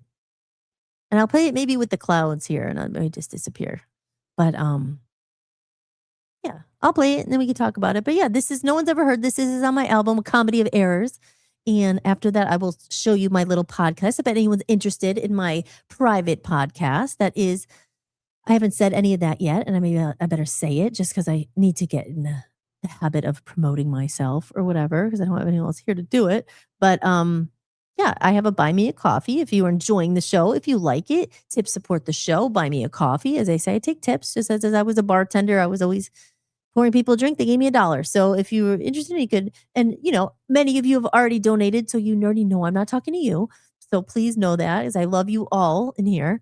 And I'm not just, but for the other people who might be watching this the whole time and, maybe you were, financially better position, say, I'll throw $5, a cup of coffee or whatever. It helps. And I appreciate it. And that's how you do it there with the QR code, or you could go to hollismahady.com. And I have what I was going to show you here, the Buy Me a Coffee thing right here. If you are interested, these are ways that you can support the show and support me on my journey here. We have the website shop. This is on my hollismahady.com. I do sell a few things here. I'm selling my music collection. That's just for $20. That's a bunch of albums on there. All my music up until this point, not including the new album, because that's coming very soon. I have my hand-painted lyric sheets. Those are the ones also, if you do buy me a coffee, you are automatically entered to win one of those. Once I hit my goal of $100, I will pull another winner. So we're back. We reset the board. I'm about at $20 now. So when we hit that $100 goal, I will pick live on air someone to win one of those. And they are also for sale if you can't wait. I am selling them for $50, and I do have a limited number of them. I only have about 25 of them altogether. Maybe I'll make more, but they really are kind of a one-of-a-kind, what's it called? Limited edition. And then another way I'm raising money, personalized song requests. I will sing anything, and I will send you an MP3 of that. And I do creative services as well. I always say, hire a human. If you want a voiceover or you need a commercial made, or if you have a business and you need a little promotion, I do so many videos. I've done so much. I've learned a lot, and I could do that for you as well. And that's all on my website too. And just hit me up if you're interested in a creative service. I do all that. And just to explain the Buy Me a Coffee a little bit, buymeacoffee.com is somewhere that you can go, and that's the website right there. It's also on my website, hollismahady.com, where there's links where you can find the buymeacoffee.com. But that's a whole other little thing I have going on, where I said buy me a coffee. It could be a one-time donation or a one-time tip or support. But if you want to go the next level and become a member, it's a monthly thing where you spend $2 or $5 or $10 a month. This is the one I'm saying that I do the private podcast. It's $10 a month. And I'm doing my Comedy of Errors podcast where I really go deep into some of the stuff about the album and the past, some of the stuff. It's pretty cool, but it's only there. That's only for my super fans, I like to say. Anyone who's willing and wants to know a little bit more about the behind the scenes, how the album was made, my journey of, putting it out in real time and everything. And there's 2 other levels there that include other things. So if you're interested, you could check that out. Before I play that song, I will play, let me get rid of that real quick. And I will play just in case you are watching and interested, I will very quickly play that. This is my other private podcast. I've done 2 episodes so far, and they're only up there for members. And I will be recording another one probably this week. And I'm going to go to the music studio and I'm going to play some live stuff. And that's going to be on this podcast only. And I promise, once I play this, we're going to play my new song, Amnesia, because it kind of ties into the whole show. And we'll see where we're at for there. Because it's already 9:30 and I freaking talk a lot. I've been gone for like a week and now I'm catching up. So we will take some more questions or comments and we'll maybe see where we're at. So I'll play this. I'll come back and then we'll play Amnesia.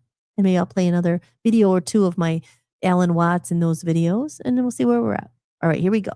Share some stuff that I haven't shared with anybody ever. I'm going to share it with you. Welcome to a Comedy of Errors. A little bit more of the skeletons in the closet. I will only talk about it here in this podcast. We're going to get into the really good stuff. And some of it's not pretty. Went all the way there just to go back to the beginning. Nothing, really? They'll kick you right down. They'll spit in your face. I was living in Hollywood and I was just so beaten down. I love zombies. So much heartbreak. Certainly not the way I saw things going. This up, man. Oh, man, that really screwed my life up. My mom would tell me, oh, you can look back and laugh at this. Really?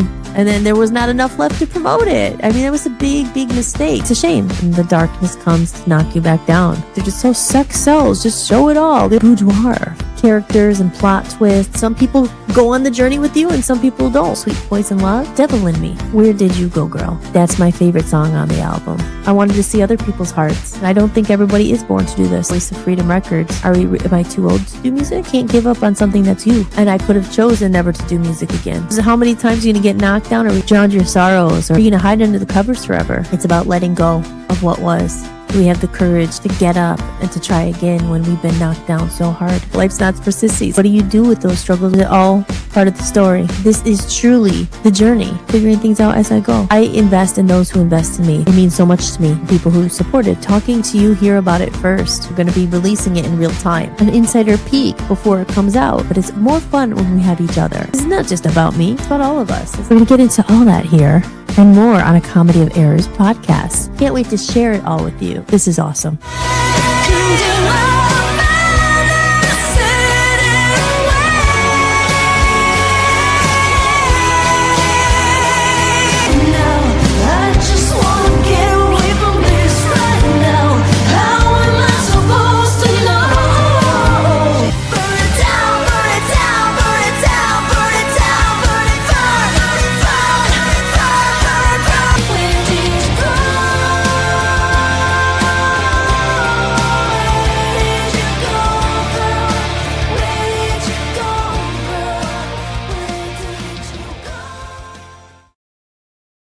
There you go. And so I have it. There's a little teaser of a couple songs there.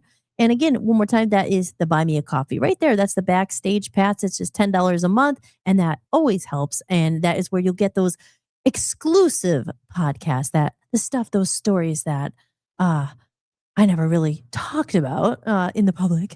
So I save them for those who really maybe are interested and want to know.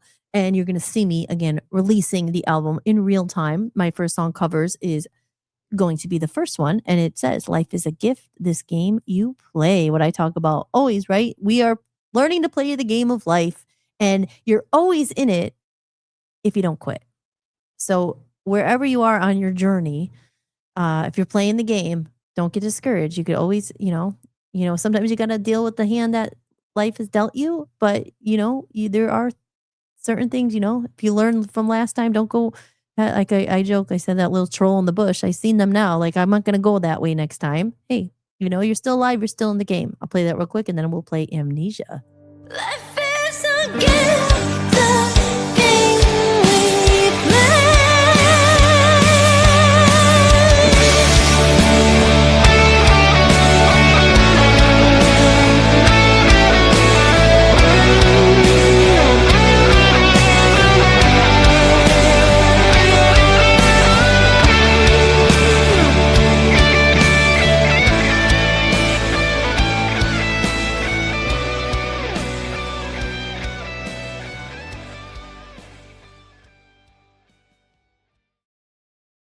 Well, go. That's me. That's how I am Hollis Mahady, your host, and you are watching Holistics. And I will be here tomorrow again at 7 p.m. I'm here every night at 7 p.m. Eastern time. It's probably pretty late in the UK over there, across the pond, And yeah, so that's that. So now let's see. I'm going to go over here and let's play Amnesia because it ties it all together. Remember who you are. And that's what inspired this song.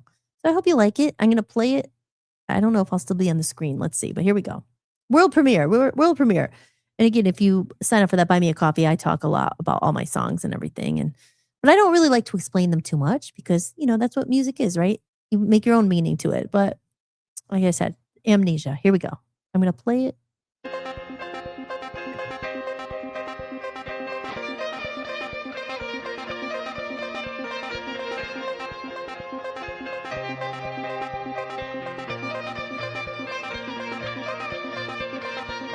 It must have been a strong case to keep me here for the truth. It must have been a strong case, but inside I always knew.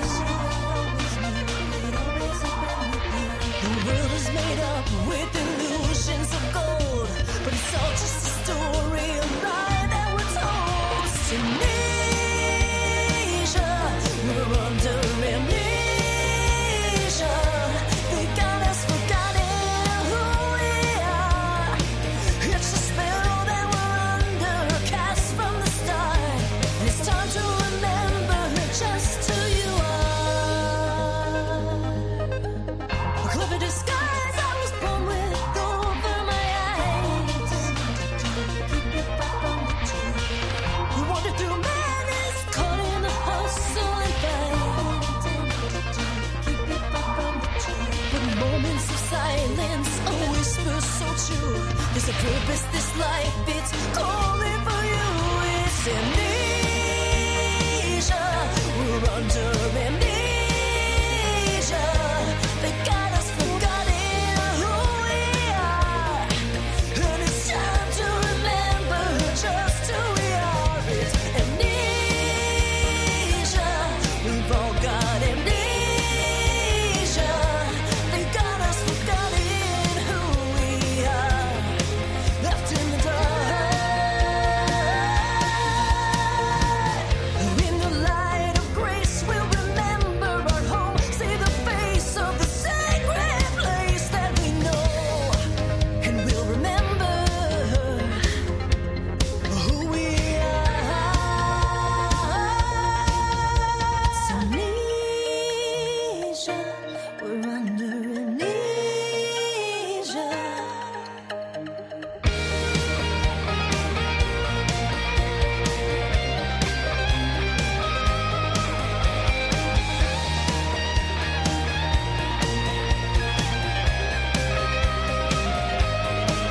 It's amnesia, we're under amnesia. They got us forgotten who we are. It's a spell that we're under, cast from the start. It's amnesia, we're under amnesia. They got us forgotten who we are. And it's time to remember just who we are. It's time to remember who we are. Remember who you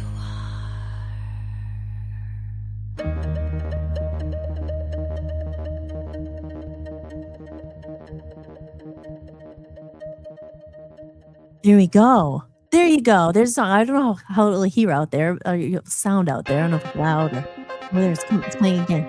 But yeah, but you know what I mean? It's saying, remember who you are. It's like we're under amnesia. So remember, we're powerful people. Believe in yourself. I believe in you. I always try to tell people to go for their goals or whatever it is.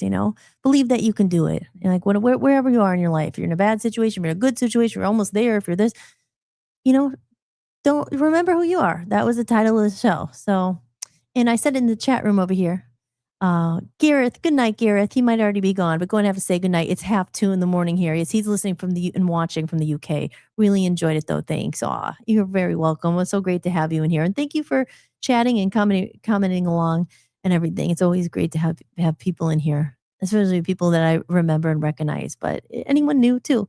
So again, thank you guys so much. I am Hollis. You've been watching Hollis-tics, and I think I'm going to start probably to wrap it up. Maybe I'll play another video or two here and we'll end it. It's almost 9:40 already. So we'll wrap it up at 10. And I am going to be, as I say, I'm transparent here. I'm going to be testing the TikTok. Aw. Garrett said, I did stay for this song. Amazing. Good night. Aw, thank you so much. I'm glad you enjoyed it. Yes, it was right. It goes on what was I say, on topic, it's related to what we've been talking about. So you're very welcome, and I'm so glad to have you here. So you have a great night. And again, I'm here every night at 7 p.m. Eastern time. So I'll see you again, Gareth. Have a great night, and hopefully I'll see you maybe tomorrow. Always be here. So I was gonna say thank you again. So let's see. Media, what was I gonna say? Oh, let's watch one or two of these other videos so I don't lose them. And then we'll wrap up probably for 10 o'clock, and I will be here again tomorrow night. Let's see. So we had an Ellen Watts video. Let's go over here. And, okay. So that was that video I really liked. I know there was a couple of them I really liked. Here, let me get rid of that one. And let's play this one. Like I said, there saved a couple of them. I don't remember what they are. Oh, wait. Hold on. Sorry. Oh, no. I hate when I want to play it from the beginning. Hold on. Okay, here we go.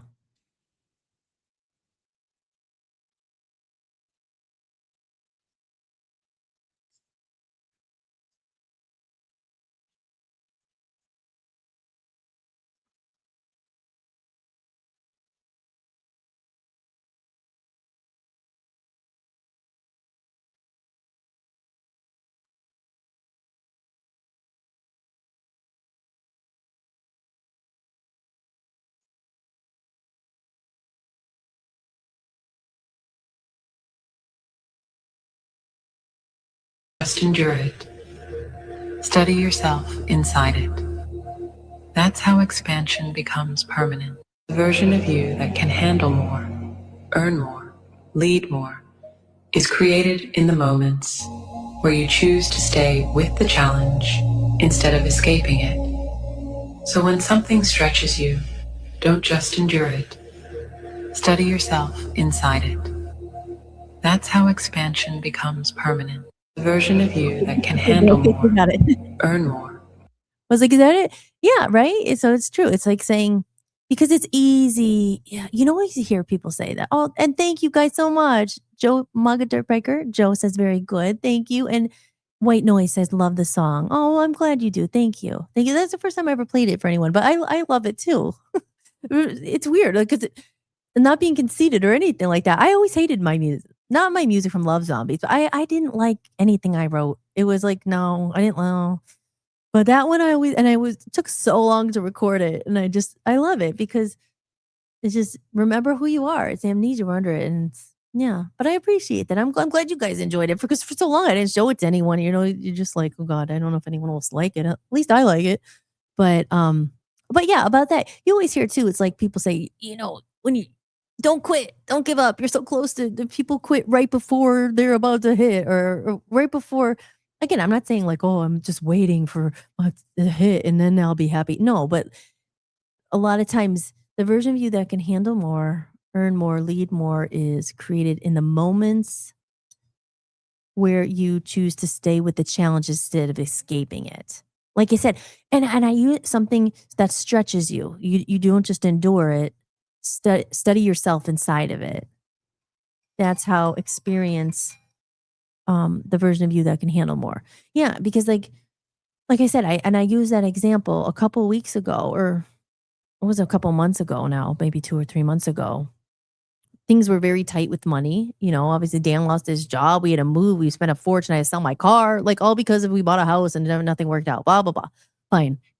But at that point, I was in hotel rooms and I couldn't really play music. I didn't have my computer. So I was like, what else can I do? I mean, like, maybe I should I should just get do something else. So I took these courses on Coursera and I started learning to be like an IT tech support specialist, customer service. Because I'm like, well, there's always at least people need that. Maybe, I don't know, I could probably get a job in it. So I did it and I did get their certificate. There was more. But anyway, my point was, I mean, I went to college. I have a degree in communications, actually, radio broadcasting. So I did the course. I'm like, well, maybe I could help people hook up their internet. So, I did the course and I applied and I got a job. And then like the night before I chickened out, I was like, oh man, I can't do it. I can't do it. It wasn't because I didn't want to work. It was just like, oh, if I do this, then I'm not going to be able to time. And if I had taken it, I probably wouldn't be on this podcast right now because then I just like, no, I'm going to get on the damn online and I'm going to monetize this. I'm going to figure out how to do it.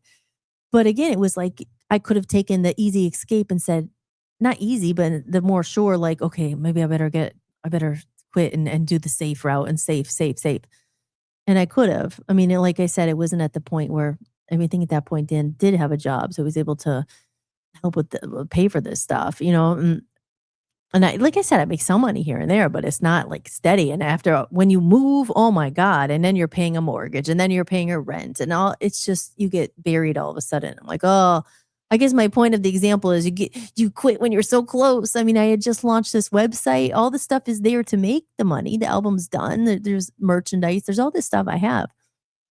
But I'm like, but you still needed some more time to get it up and rolling, but you just sacrifice all your time to make sure you get the pay, so it was just like, oh, just whatever it takes, scrape by to get to the next part and stop and make sure and keep going, but that's what's saying, just when you're close enough, they say that sometimes, and people quit right before because they didn't stay the course. They didn't hang in there long enough for something to turn, for something to shift. Like, sometimes just one thing working out that will, like, if we sell that damn house in Maine, like, it's gonna boom, life is gonna be hell of a lot easier, or if Dan gets a job, that's going to help a lot with the finances. Or if I freaking learn how to monetize on TikTok, and all that crap, it's going to help.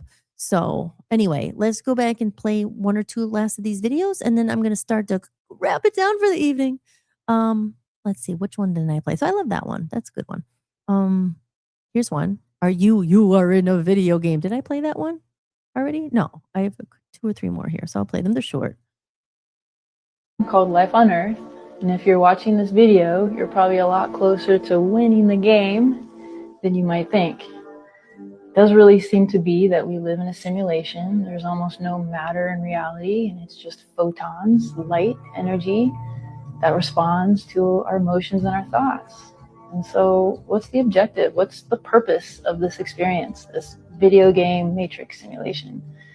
I want to offer a few perspectives, saving the most intriguing one for last.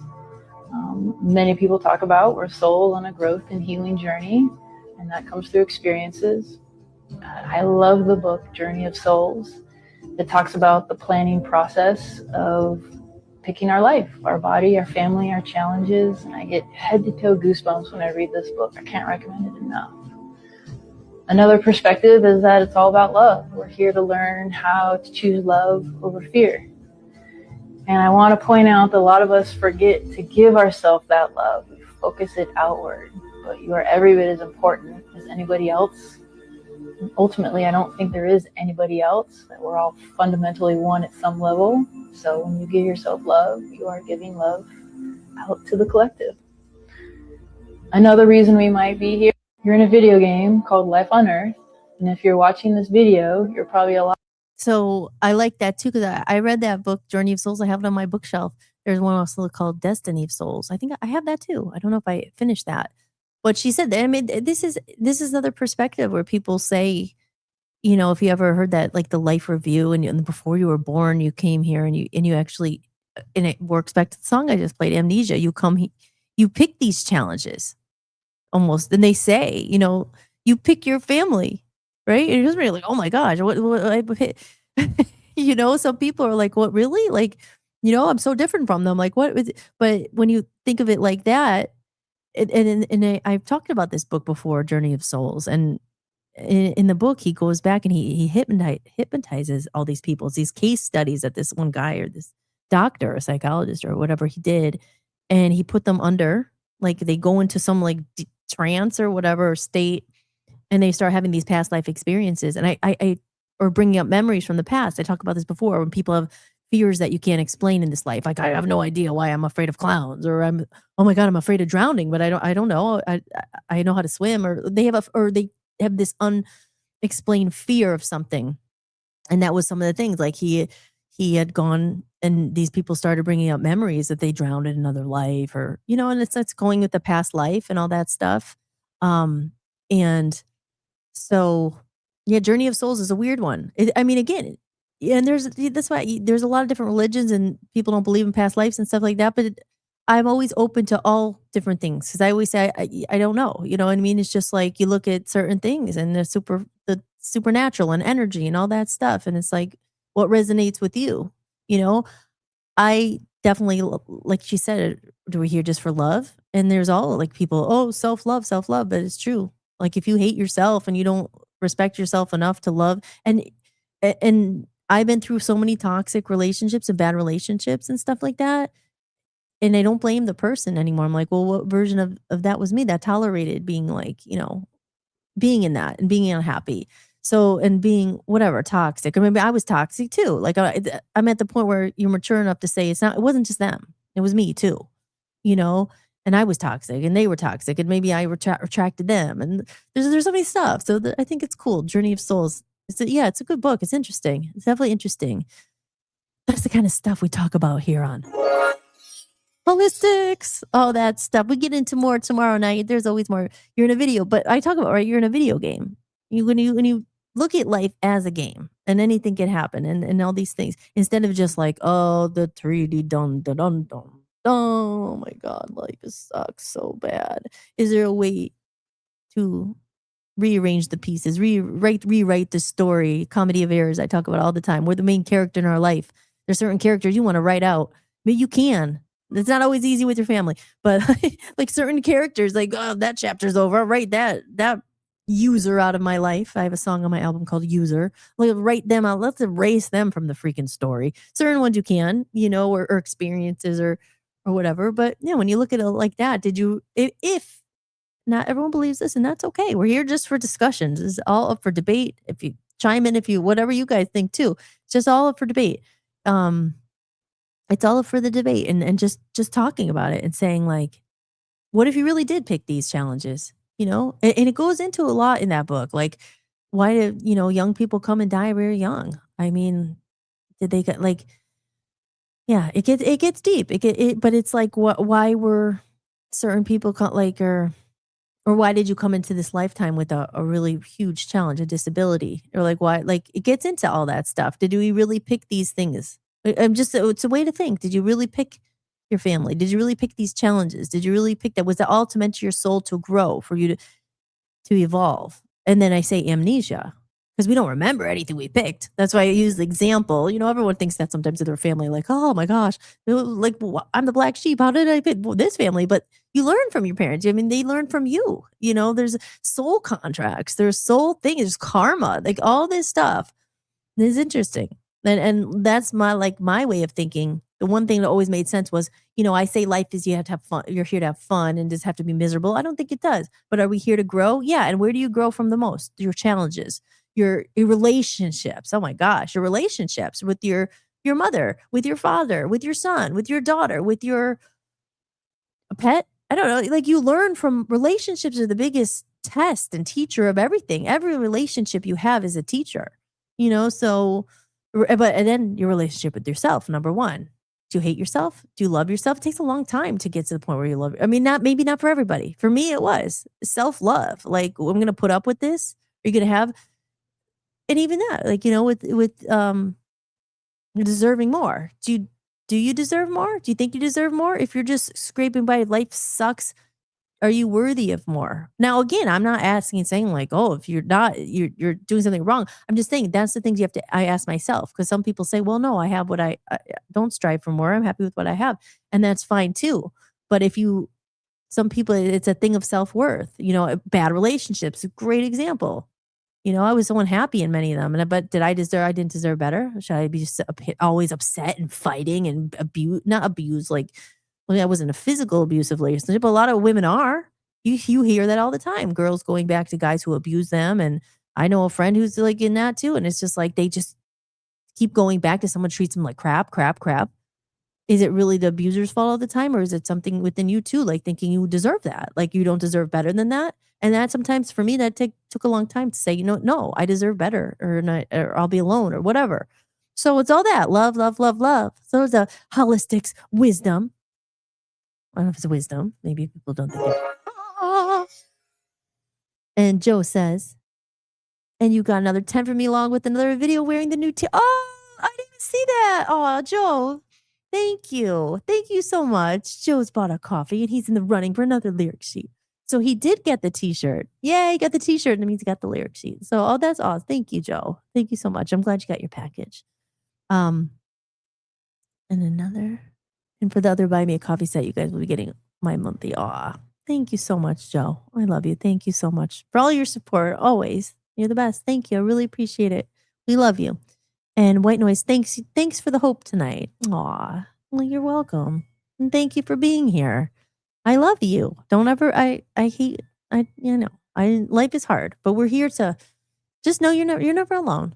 We think we are, we feel we are, but don't let sometimes I feel like they do. They always also make it always seem like doom and gloom. That's all you see. Sometimes fear and doom, and everything's horrible and everything. But sometimes and you just got to dig for them. There are people out here wanting to connect. So thank you for being here, and I love you. And let's close it with, let's see, what other video I have. Then I'd start talking too much, right? I talk a lot. Whatever. It's my show. People are still here. Then I'll say, I think I have. Okay, I only have two. Okay, maybe I'll save some more for tomorrow then. Okay. I guess maybe I'll just save some. They don't teach this at school. Listen carefully. Wealthy. Okay, I'll save some for tomorrow. But here, let's close it with this one. I don't even remember what it is, but I'll try it. I can tell you that everything you want, everything you dream about already exists in the quantum field.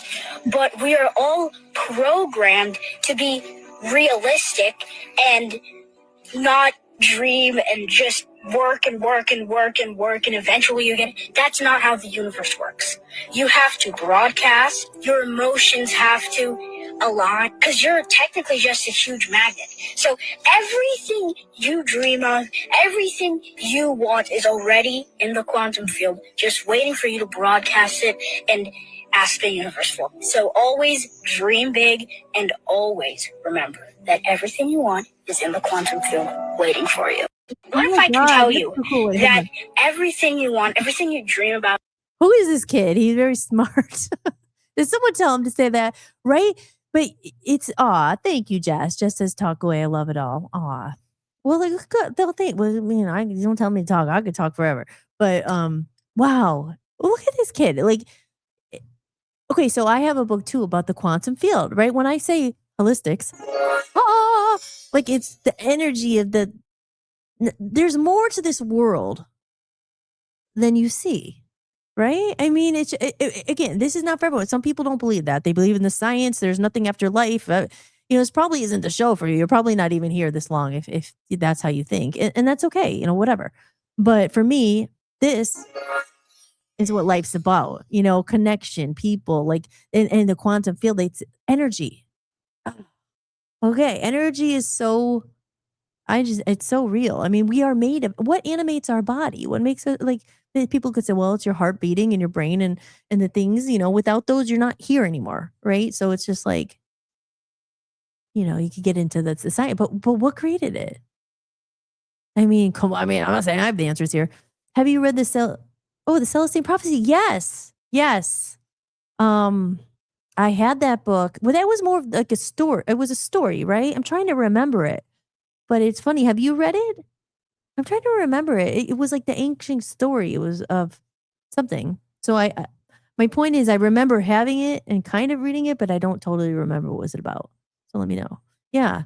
I did. I had that book on my bookshelf for a long time. I would have lugged them around. I was like, I'm never getting my spiritual books. I have a bookshelf with some of my favorites. I've lost some of them along the way. But The Secret, all those, Destiny of Souls, Journey of Souls. It was all about nature and the color green. It's all about nature and the color green. I have to look at that one again. The Celestine Prophecy. I do remember that. I loved it. Aw, yeah. See, Jess gets it. Jess is awakened. Yeah, but you know what they say about the quantum things. Then there's a thing about parallel universes. Have you heard that? Because we see, especially sometimes when life's like going not the way you thought, but you see yourself as what you thought it was going to be or where you would be by now, all that stuff. But they say in a parallel world, like he's saying, you're a magnet. It already exists. There's different versions of yourself living different lives somewhere else. Because remember, like any choice you make affects the path of your life. It reminds me of that movie. What was it called? Like Sliding Doors. Did anyone ever see that movie? I think it was like Gwyneth Paltrow or whatever. And she was in England and she goes on a train and the door closed. There's like two versions and it follows her side by side of one decision that changed her life. It went this way or this way. And if she was trying to catch a subway and she was running down, and in the one version she missed it, and when she missed that, she went on walked. I kind of forget exactly, but she walked a different direction. And then in the other version, she got on the train. She got on right before it closed. She got on the train, and when she got on the train, she met this guy who. I forget the details, but my point is, obviously, it's just about one decision, boom, transfers your whole life, meeting that one person or not meeting that one person or taking that one road or not. So it was kind of cool. And I forget why I started talking about it, but anybody remind me? But just about how life is crazy like that and certain things and decisions and all that. But about versions that already exist with the parallel realities or parallel universes where you already exist of that if you made a different decision. The labyrinth door knockers, yes. Laugh-out, yes. Which one are you going to go? Remember, he's like holding the nose. And she's like, knock, knock. And she goes either, which door are you going to go under? Like, and she falls down she fell down, the hands and all that. And if she went to other door, who knows you're going to bet? Like, that's light, right? It's kind of crazy. But again, it goes back to destiny. Will you always get to where is it a free will? Is it predetermined? Is it destiny? Are you really coming here before you knew what you were going and what road you're going to take to get there? Like they always said, there's an easy way or the hard way. It's a decision that was made. Yeah, it's a decision that was made. You don't know what's behind door number one, but door what? Same thing with people, right? Well, what about this one or that one? And right, it's just certain things that take your life in a completely different direction. And there's no point in crying over what was. I try to say that sometimes. Spilt milk. Can't change the past. And it's really hard because you could spend a lot of time, and I do it too. Like, oh, if we just didn't do that, if I just didn't buy that house in Maine, oh my God, I would have a car, blah, blah, blah. I don't know. You can't do that to yourself. I find myself doing that sometimes. You just have to, the biggest way I say is to trust. Trust that you're here where you're supposed to be. And people say that and be like, oh God, I thought I'd be here by now. I could be there by now. We're where you're meant to be. I guess.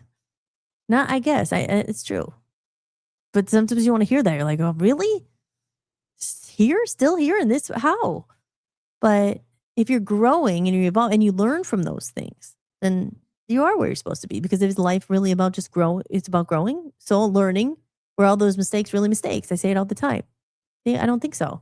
But he says a magnet and all that with energy and all that stuff. So I like that. I like that one a lot. Let's see. Well, should I play one more?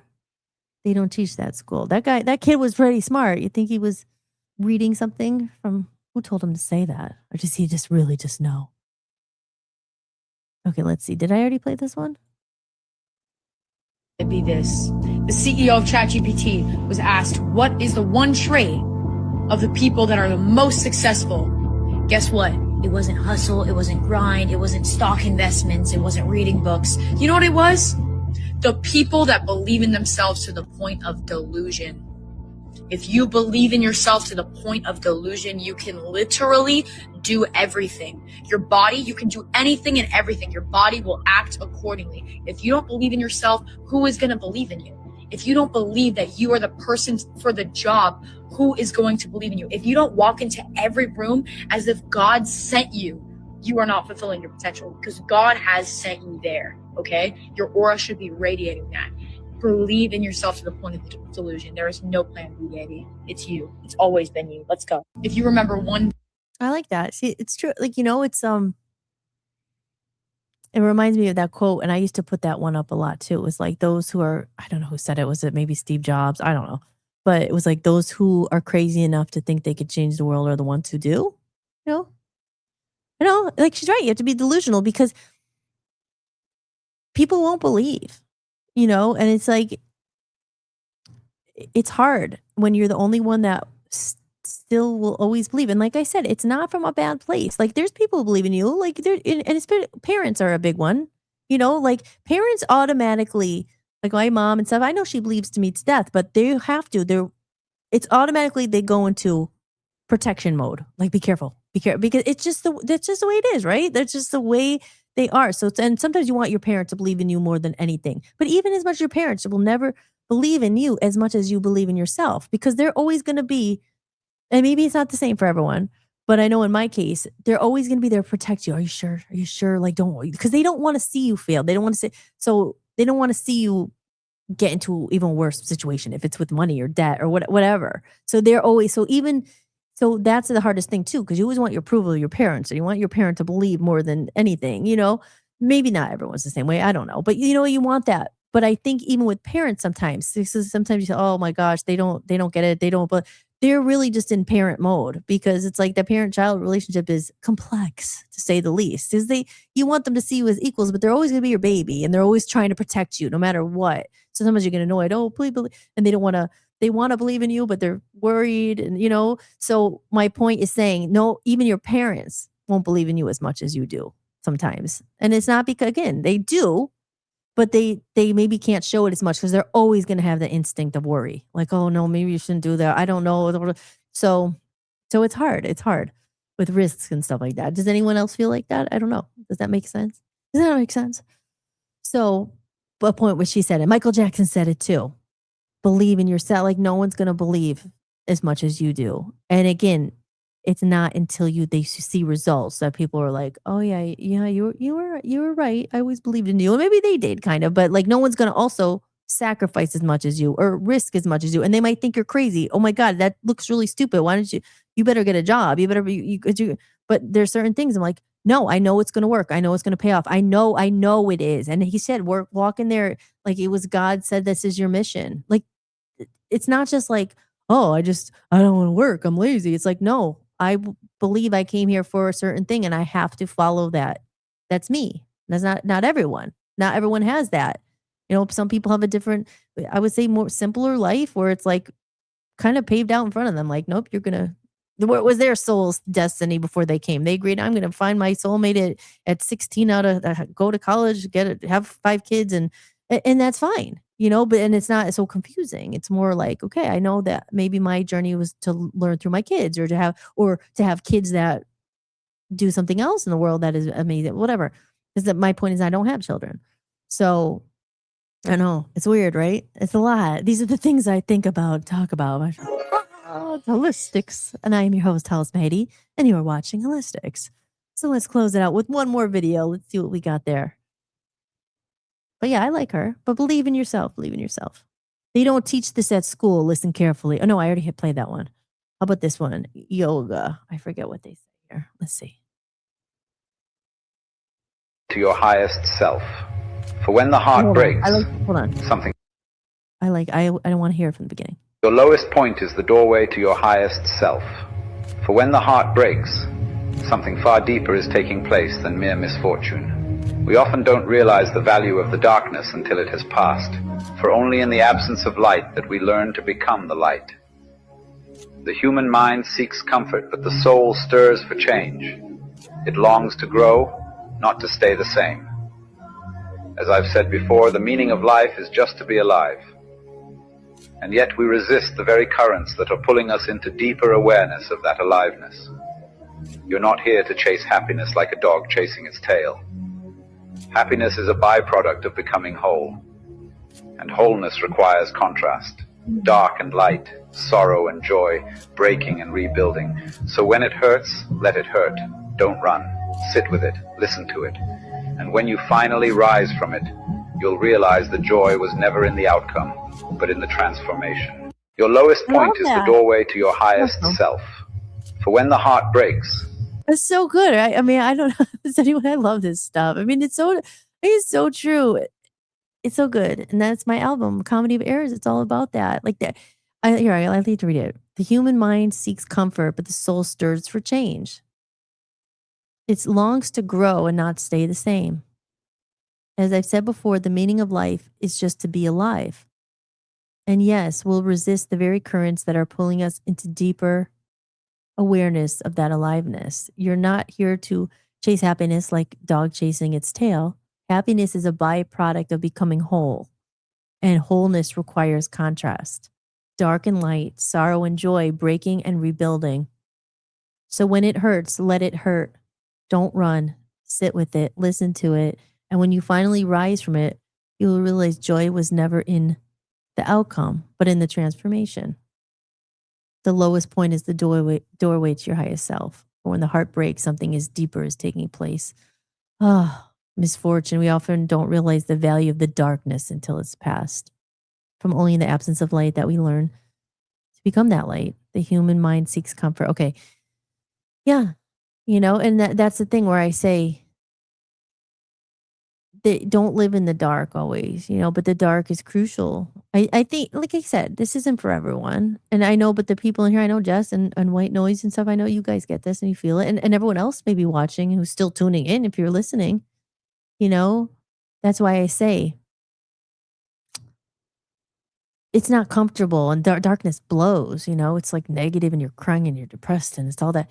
And it's sadness. I mean, it's losing people. Death. I mean, all that, it's just so dark. But as he says, it's wholeness is incorporating, like I talk about the shadow dance. That's a song on my album. It's called The Shadow Dance. It's going to be the last song on the album. Because in the beginning of the album, when I go into on the journey, the soul's journey and the hero's journey, they say, like the movie, I talked about it in another podcast and I had that little chart and everything. But where are you on the soul's journey? And you go in. Sometimes you got to go into the dark and you don't want it. And like I said, people avoid getting out of the comfort zone and the fear and the darkness that you grow the most and you transform when you're in the dark, when you can get out of it. It is hard to exist and do stuff in the darkness because it does. It makes you depressed. It makes you sad. You do, like numb and stagnant and you hide under the covers. That's what my song Covers is about. Shadow dance. But so I love all this stuff. Dark, so being human. Going back to what we always say, right? Don't take the human out of it. Is it better to be a robot? We joke, because sometimes robots are better than some people, but the sadness, at least you're alive, you're feeling it. But we don't want to just feel the sadness and the pain. And that's they say about becoming whole. But how do you get whole? If it's all these different broken pieces that you kind of got to stitch together to become whole again. The absence of light, and when we learn to become the light, the human mind. I love that. You guys are still reading that. It longs to grow, So again, not everyone does, I mean, just like this is deeper stuff, and people don't always look at life like that, and they're just trying to like get through. But this is stuff that stirs my soul and makes me feel. I love talking about this stuff, and it's nice when there's some people in here. Otherwise, I'd just be talking to myself. But these are the kind of conversations I'll have with Dan and stuff. Like, what is all this stuff? What is all this stuff we're going through? But my point is. That's why I really I'm really proud of my album and everything. It's a comedy of errors. It's literally learning to take that pain, that sorrow, those mistakes. And if you could incorporate it, and they say, don't run from the shadow. Don't face it. Face your fear. Face the ugliest, darkest part of your stuff. Like I used to be drink with like a demon came out. Like, what is this? Face those fears and integrate the shadow, because you can't run from it. Is shadow bad? Is light good? It feels good. Light, it's better to be in the light. I feel it's more enjoyable. It's fun. You're laughing, you're having a good time, things are flowing. But then there's the darkness and it's the depression. And but you got to try to get rid of that. Not get rid of it, but like learn through it, grow through it, incorporate it, like all that stuff, and integrate shadow work, shadow dance, all that stuff. Very interesting stuff. So I like that one a lot. Okay, I'm here anyway. I keep going. I might as well just look at it because I'll get some more videos tomorrow. Let's see what this person says. Daydream. Want to I find fell asleep amid the flowers energy and vibration. for a couple of hours. You are the light. The center of the universe is everywhere. It's in each of us. It's up the light. Daydream. I dream of you amid the flowers for a couple of hours. Everything is energy, and that's all there is. That's the reality you want. You can add. Loud, sorry. Daydream. Always not so loud for you. But yeah, that one's just a bunch of different quotes. I like all that. That's cool. So let's play this one. Let's see what this one is. And what you're building. Oh wait, I like this one a lot. Not everyone will understand what you're building. Do it anyway. You're expecting clarity from people who aren't living your vision. You explain it. They nod politely. They change the subject. Or worse, they question it. And for a moment, you shrink. Because misunderstanding feels like rejection. In the Flint Mind, I wrote, your lane is your domain. Your race is against your own potential. Here's the truth. People can only validate what fits inside their current framework. If your ambition exceeds their imagination, their confusion is predictable. It's not hostility, it's limitation. The mistake ambitious people make is seeking consensus before commitment. You don't need consensus, you need conviction. Vision is lonely in the beginning. There is no applause during construction, no validation while foundations are being poured. Understanding usually arrives after results, not before. Not everyone will understand what you're building. Do it anyway. You're expecting clarity.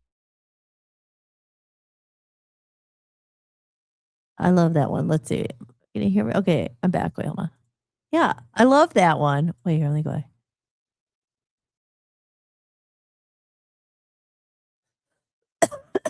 Excuse me. I like to read it too, but yeah, and that's a hard part too, because I'm like, sometimes the building takes freaking forever. The foundation, I'm.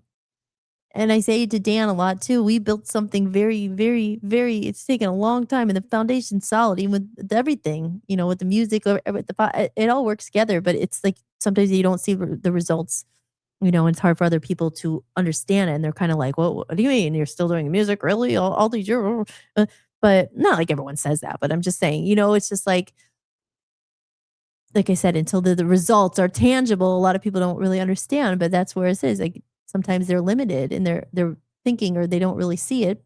Why would they? How could they? They weren't the one building it, or the journey. They might just understand. So it's never from really it's never not a bad place. It's just a misunderstanding. And that's again where I say, only you know, only you can prevent forest fires. And that's Smokey the Bear. But yes, anyway, the chat has quieted down. Anyone out there still? Love you guys all. I am Hollis Mahady. You have been listening and watching Hollis-tics. For those 16 eyeballs up there, now I see 15. I lost someone. It's all right. People come and go. But wherever you may be watching this or still watching this, if you've been here that whole time and you're able to contribute in any way, obviously financial always helps. Buy me a coffee. Smash that link right there. Wait, hold on. Where'd it go? It was a decision made. That one right there, that hollismahady.com. Go over and sign up for my email list. That helps too. Sign up. I'll send some things out, and we're going to be, the reconnection movement's up there free to download. All you have to do is sign up for the email list. Go and subscribe to my email list. Turn on my bell if you are on the YouTube, or I think Rumble might have it too. When I say that, it means they notify you when I'm live. And just in case you forgot, never was busy, you don't remember, but I'm here every night at 7 p.m. Tonight went a little longer. I did an over 3-hour show. We're going to my 3.5-hour mark, probably because I have been gone for so long. I was gone for a week and only playing replays, but help a sister out. If you can't donate, and that is okay. I totally understand. If you can't buy me a coffee or drop anything in there, do me a favor. of those 15 people watching this. If you haven't already, share it, retweet it if you like it. Tell someone else about it you think is into this stuff. Again, it's not going to be everyone. We talk about a lot of holistic things here about weird things, but this is a place where we could talk about it. No judgment. I don't preach. I don't say this is how I think, this is how I deal with life, and I'm just on this journey with everyone else. And it's always better, like I say, to have some feedback and some fun here and to talk to each other and talk about these deep questions of life on Holistics here. So again, if you're watching, go ahead and like it or tweet it or subscribe it or follow me or whatever, and hollismahady.com is the way. If you are interested in buymeacoffee.com, again, one more time, well, as I do my closing spiel here, you can go up there. These are the ways that you can support the show, and you can go over to buymeacoffee.com and you could come up, you could sign up to be a member, and it's $10 a month for all my exclusive podcasts and a lot of backstage stuff about my music and everything. And other ways, again, if you need some gym music, I have a lot of good tunes up there.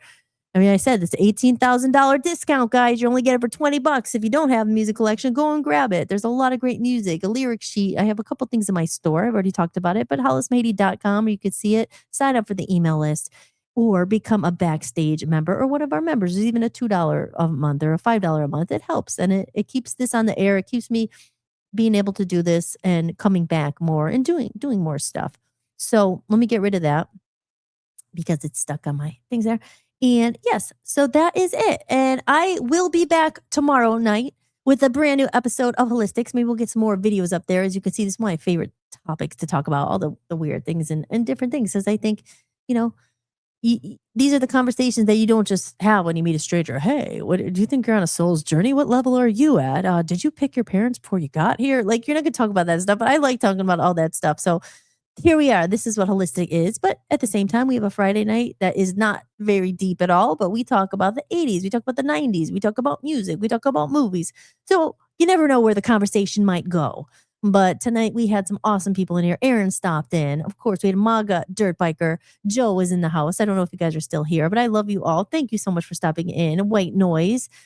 Jim's Tim was in here earlier. I think he's gone now. Jess was in the room. So she's still here.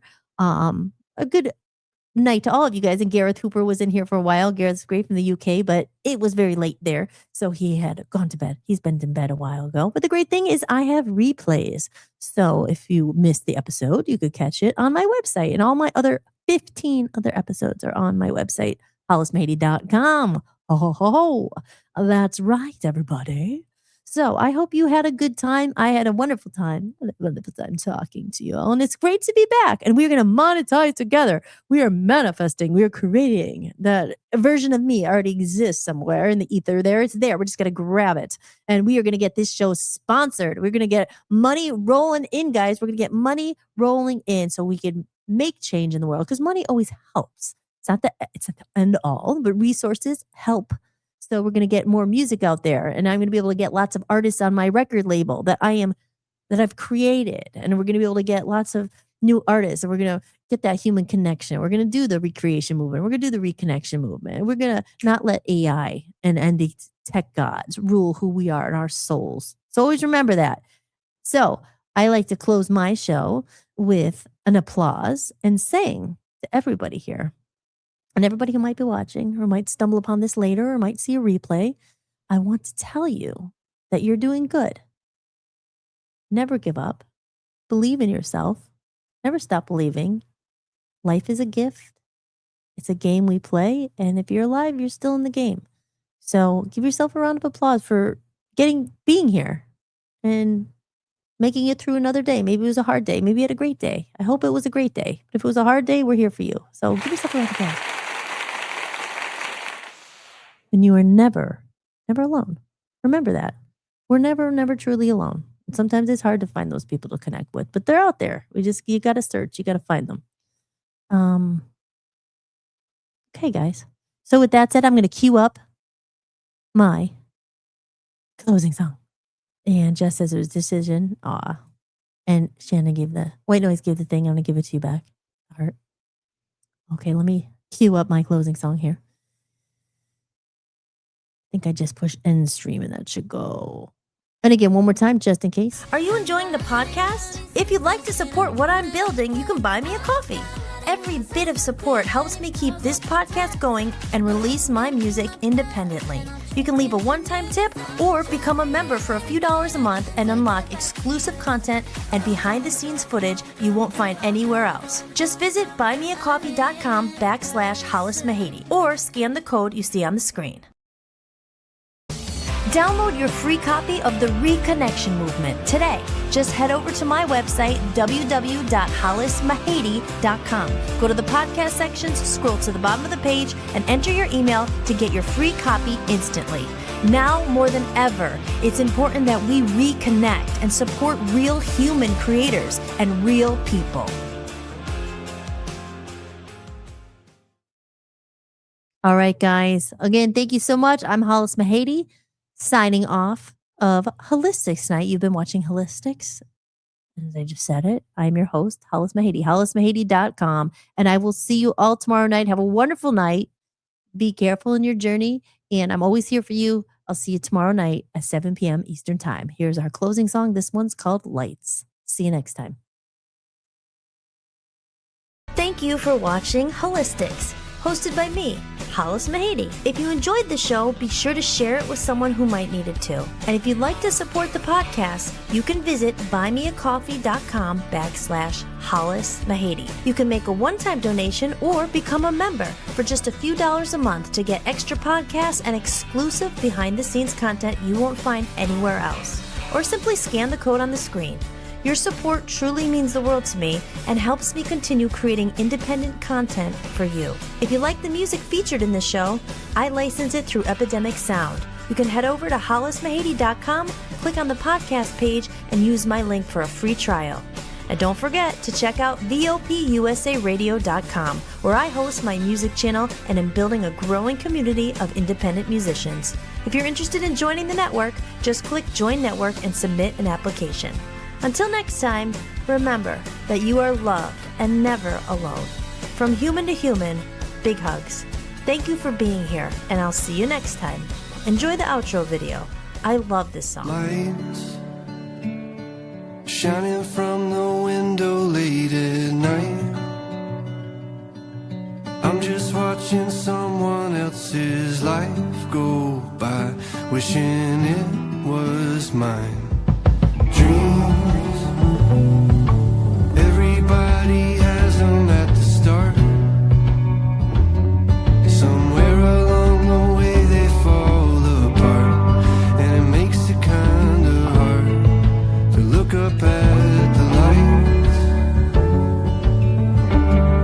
When the lights go out, everything is clearer. When the lights go out, I could finally see what it's all about. Standing in the mirror when the lights go out, it's you looking back at me.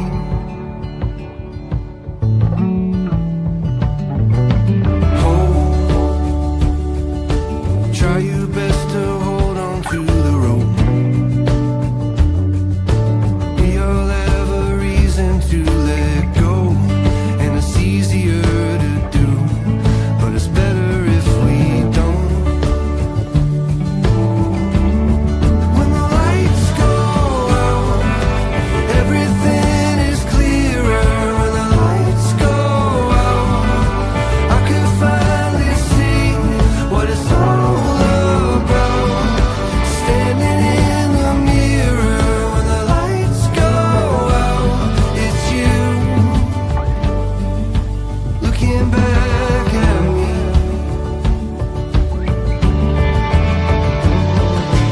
When you wish upon a star just to find out it's a plane, and when you think you've come so far, but you're standing still again, and you finally understand. When the lights go out, everything is clear. When the lights go out, I could finally see when the lights go out. Everything is clearer when the lights go out. I could finally see what it's all about. Standing in the mirror when the lights go out. It's you looking back at me.